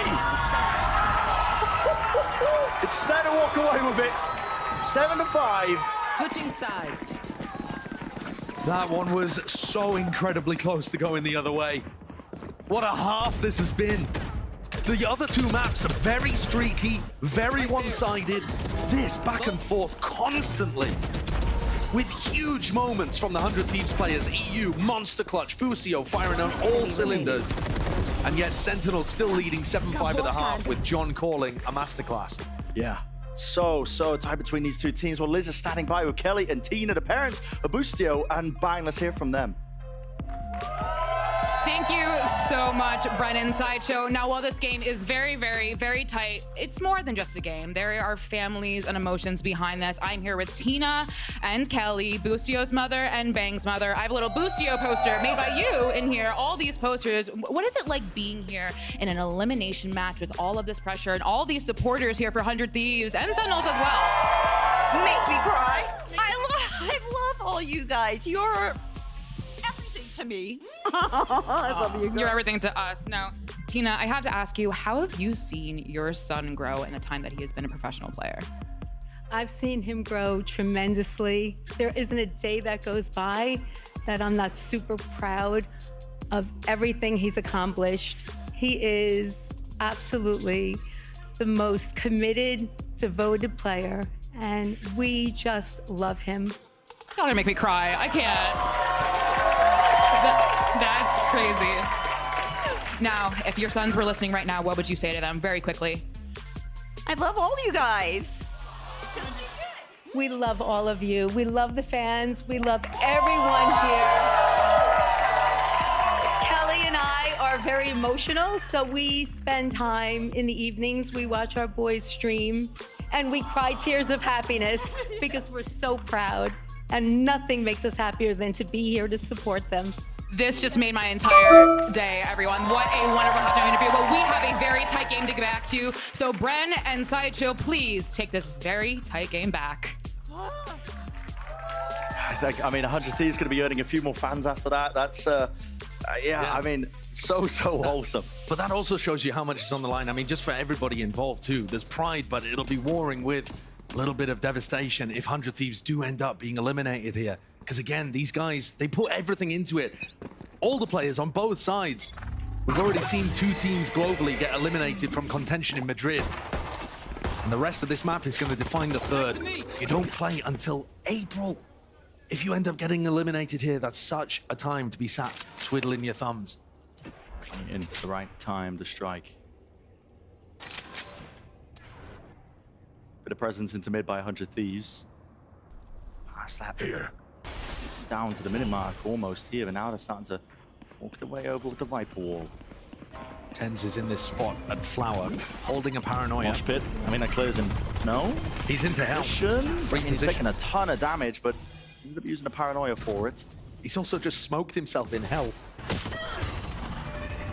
Really being plucked apart piece by piece. 100 Thieves might be gaining exactly what they need, and yes, overstepping themselves here by Sentinels on their defense side. Critical pistol round for 100 Thieves. Sent flying there with a spike. Oh boy, oh, the plan tonight! Get him gone! Oh no, oh no, no, no, no, no, no, no! This could be a disaster. 30 seconds left. Spike. In the middle of nowhere, John QT still tucked to the corner, but plenty of players left standing. 100 Thieves start swarming onto the site. Teva, not sure if there was a connection. Trip by all group, damage done, but eventually the reaction. Cryo, he turns around. John QT is weak enough. One shot will do it. The damage there. 12 seconds remaining. Seeks to deny. Oh my! 10 health. Still kicking, by the way. Now EU has to stick it. Spike planted. Gets back into it. 1 versus 1. One single shot. 3 bullets. Wrap around. Cryo. Are they going to expect this one? And who's being planted for? John does not know what to expect. Spots it. Him. No way. And he knows it's not really planted for him. Hasn't pushed up. A tap. The game of chicken is being played all for the pistol line. All on the line. Cryo! He delivers! The little jiggle that doesn't even bait a shot out of John QT. Cryo still has to go for the swing, and yet hits the shot. That was anybody's. Even after Sentinels' original game plan had been so disrupted, they had their chances of being able to win that round, but it's 100 Thieves that come out. On top on the pistol, set up to try to equalize this final deciding map between the 2 orgs. What a way for this final map to play out in our elimination game.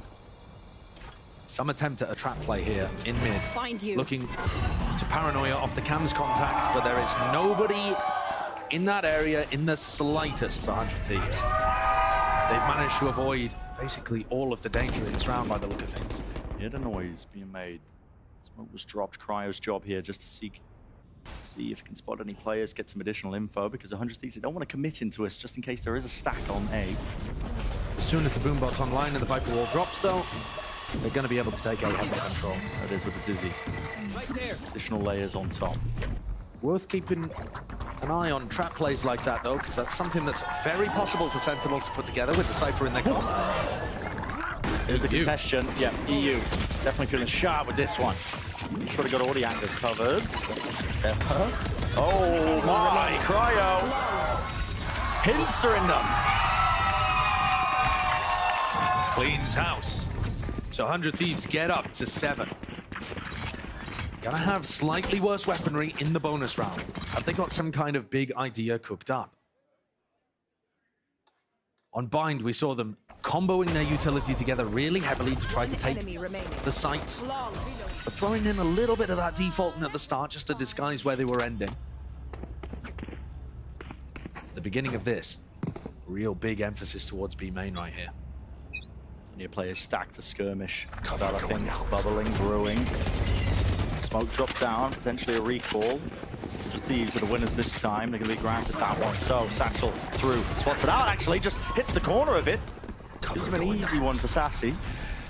And a really good snake bite as well from Celsius. Tens is always going to be going for something a little unorthodox. But they held that back really nicely. Good rifling from Sassy, good support utility from Zelsis. And now Boostio leads them on a round-the-world ping-pong back over towards A. The annoying thing now for them, yeah, like you said, around-the-world ping-pong, but none of that prior map control gain. They didn't have somebody lurking up A. They're not going to get punished by that. There's nobody playing too aggressively, but there's still these 2 trips here. John's position. Trip spotted. Is he there? Peek with the cage. Maybe a couple of stray shots might be in order. Boombot, another plan. Up to it. Missing the timing of all of this. Well, Boostio. He's right up in their faces, isn't he? Wrapped around here onto heaven. It's all Cryo. My ult's ready.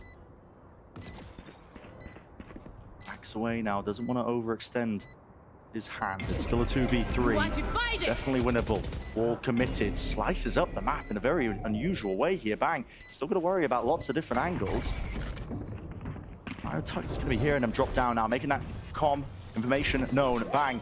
Weaving in and out backwards here. Celsius unable to get the half on a defuse. That's the pull, the benefit of all of this. Vulnerable. No, how does he win that? And now the wall working against him in his face! Cryo! That is disgusting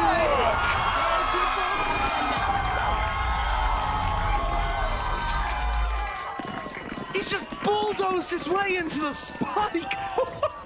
Mowing down 2 of them, and Tens in desperation with time ticking low thinks about playing to his outs, which is I guess I just gotta go for it. 1 enemy remaining. What a monstrous round from Cryo. 1 enemy remaining. What the hell have we just watched? He got so many kills in the previous round on the pistol that he was able to get up a Cosmic Divide that caused chaos. Yeah.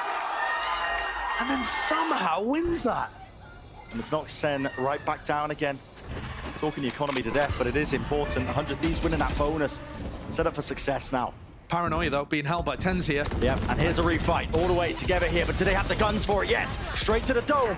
Boostio removed, the spike drop down as on top of this one, right from behind, second! He pushed out A main! That is filthy work here, only with the classic, and they have swarmed the position. Relentless, running and gunning. Cryo, he's not taking his time of it, they have just answered back instantaneously. What are we watching, man? Tens has been trying to set up one of those Paranoia trap plays for quite a number of rounds now. Had it prepped in round 13 and 14. Neither of those worked, but this time, that push out from second. Oh my. That is just bonkers. What a response. There are hero plays and trap plays, set plays and big plays all over in this series. See how much that meant for Kaplan. He realized how big that round was. Could have been the difference between 100 Thieves taking that lead and running away with it. Yeah, you think Cryo was playing the previous round. That can sometimes just win you matches like this. And it's instantly been knocked on its head. Thrash through now. Plenty of trips to deal with. Be tying and tangling him up. Sent flying into the back of the site. Plenty of players to reinforce here. Sen. Want to bunker down here, batter the hatches, they want to make a go of this one. Still the plan's going, oh, second, where the hell are you? Smoke in your face with a one-way, Boostio's there, tucked side, flash though. Couldn't see a thing now, this is really getting treacherous. Second, not going to be able to defuse it. Brought down in the close-up positions, is really just being Synced out, sort out. Flick of the wrist, Celsius. Cryo, he has one pull. Never tap onto this one, so pushes him away, buys him some critical seconds, but he doesn't have a gun for the job. Somehow removed and away, and cover is there. Save hands from the Sentinel players, but man, oh man. It gets so damn dicey. You can see some of the nerves and some of the pressure playing into these games. I mean, Zekken is flying around the map to try to follow up on this flash. And then on the other side of things, Asana's going deep the other way to put pressure onto TenZ. Carnage in these rounds. And Cryo just trying to pick up the pieces towards the end, couldn't quite do it this time.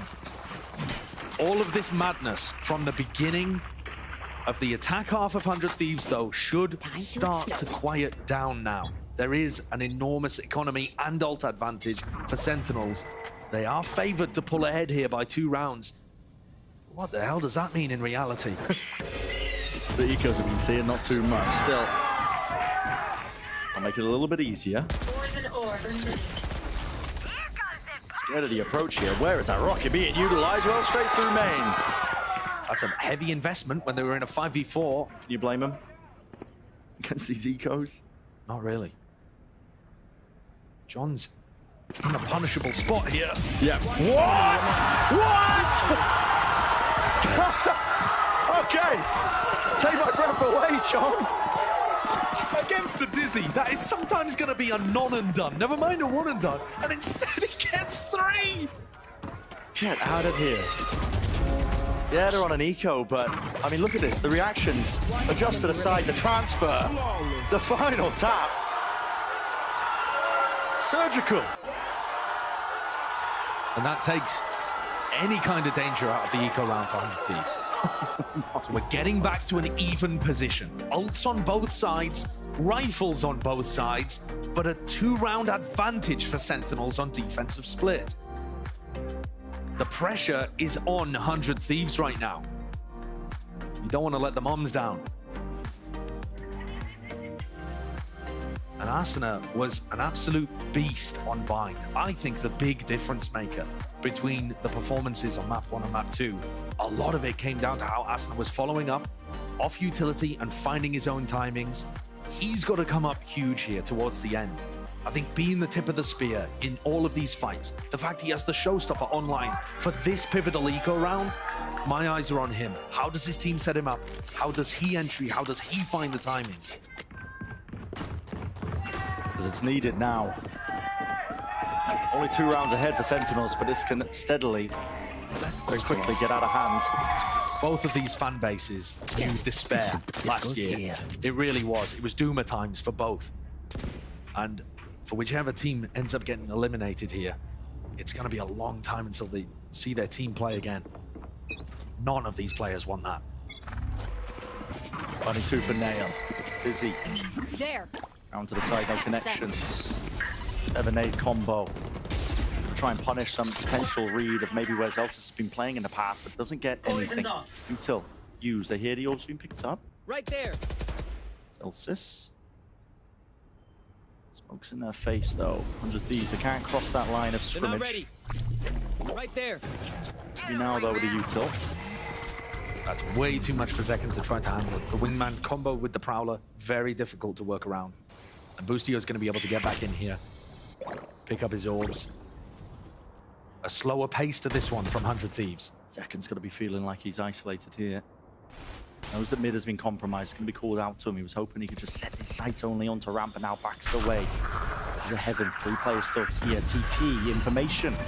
I think that's good info. Yeah. And it's immediately going to trigger 100 Thieves to make a ping pong across the map. This is going to end... No? A cancel to that. 100 Thieves were thinking about going for the B split. Time is running out. It's an ult committed. They're trying to at least pull players over here, but it's just pulled out the pit. A lot of players still swarming the position. Oh, hey, yeah, it's working. They're off the side. Maybe cancelling his back. Sassy! Kind of read as this guy got. He's worked his way back into elbow, holding down the fort. Out to the side here to flash to connect. Boostio! He is down. Everyone following up. Spike is planted in the middle of all of this, but only 2 players left. 100 Thieves, they got too much to overcome.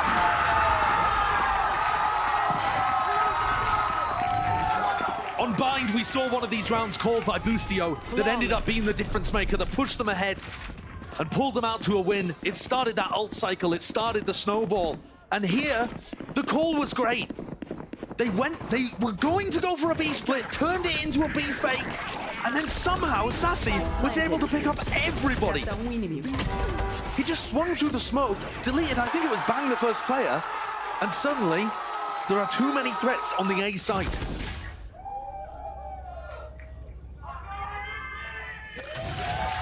Sen begin to run away with it. Still a chance for 100 Thieves, of course. But the guns, few and far between with the Guardian and the Bulldog in the hands of just Boostio and Bang. Maybe the Nightfall can do some work here. Got to wait out this snake bite. Push forwards now. Big control still being called for them. Random assortment of bullets, no connections for Zellsis. Holds a further back position still, contacting, but the cam will catch it. Now they know. Plays are there. Zellsis. Orthodox with the jump spot. Sentinels need to get some information somewhere else in the map, so TenZ is peeking towards A ramp. But the real threat is whether or not these players in B Heaven can survive. Good snake bite. And a good smoke as well, to make it feel like they could be pushing up behind that. Is this going to be another fake, like a Nightfall into A Heaven and then quickly pivot B? Noise made, jump down, Seconds holding it. Just with the gun for now, he can hit them onto the ropes. Popping up and over to Nightfall. Oh! Can't really hear them, but he knows exactly where they might be placed. Still, players working to be Heaven, the fake off. Might not be working here at all. John QT still locked down into the corner, bang! Cleans him up, cuts him out of the picture. The B plant. Really coming through here, and 103s critically. They have the post-plant positions. Onto Heaven, Mosh Pit down to defeat Sassy. You got to get the hell out of there. And he does survive. Yes! Kill! What a kill! 2 players left. Sentinels! They're mopping them up. In the bits to bit. Pandemonium in the round. Bang. 1 player standing. He's got the pit, but no mollies. Multiple players swarming the position, light them up and listen. They just follow true. And Sentinels get to 12. 4 chances to put 100 Thieves away. And it's Sassy again, who to me has the big impact here. Look at the timing, just peeked away. And of course that kill onto Asuna is enormous too. But Sassy was under enormous amounts of pressure. He had a mosh pit at his feet and still managed to pick off EU, who would have been a backstab to try to help 100 Thieves win. There are micro moments in this Give it to me, give it to me, give it to me. that are making all the difference. 1 more round. TenZ has picked up an operator for the final round. He's got a rifle as well, one would assume. Same play at the beginning, 100 Thieves. They've been doing this one a lot. It's a mid-take. Poison's off. But all these close rounds, I mean, it's just whittled that economy. Still down to the half armors, the Guardians. Bargain bin buy for 100 Thieves to do unthinkable to stay alive in the series. This is such a committed position for Zellsis to be playing in. Against a Thrash, Boombot, Dizzy. Oh, and here it is. Someone needs to deal with this one. It doesn't clear him. It doesn't clear him. The Boombot doesn't either. Perfect time to strike. Molly at their feet. They seek to capitalize. Zellsis. He might have just finished it for them. Make their way through B main. It's all Sentinels.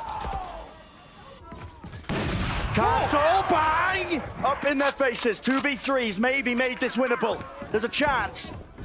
They've really got to capitalize. Seekers. Right behind them, chasing, hot on the heels, spams down only to one of them. It's going to be pointing them in the right direction. Players towards me, there's 35 seconds left, and here's where you got to get a move on. Only 1 player to meet them is Sassy. 30 seconds left. Tuck close now. Anything to clear him out. Not really too much util at all. 25 seconds left. How do they want to take this? 100 Thieves. Time is of the essence. They drop down themselves. Into the back of the site. He's tucked close, and he gets the kill. That could be it. Bang, flashed. And he's just being cornered. Sentinels eliminate 100 Thieves.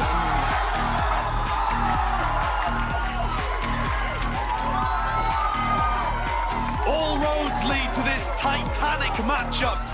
between these two squads, retooled with a cultural shift in the off-season, but it's Sen that come out on top. Heartbreak for the 100 Thieves.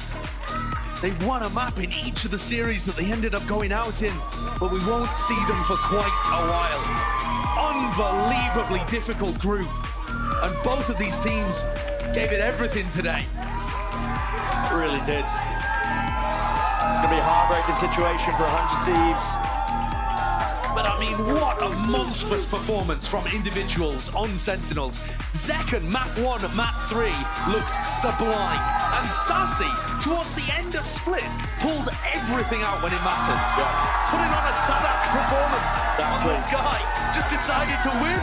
Sky allegations thrown out the window. No. 2-1 is the victory here for Sentinels. We're in their right to continue deeper into this kickoff tournament. Take a bow, well deserved.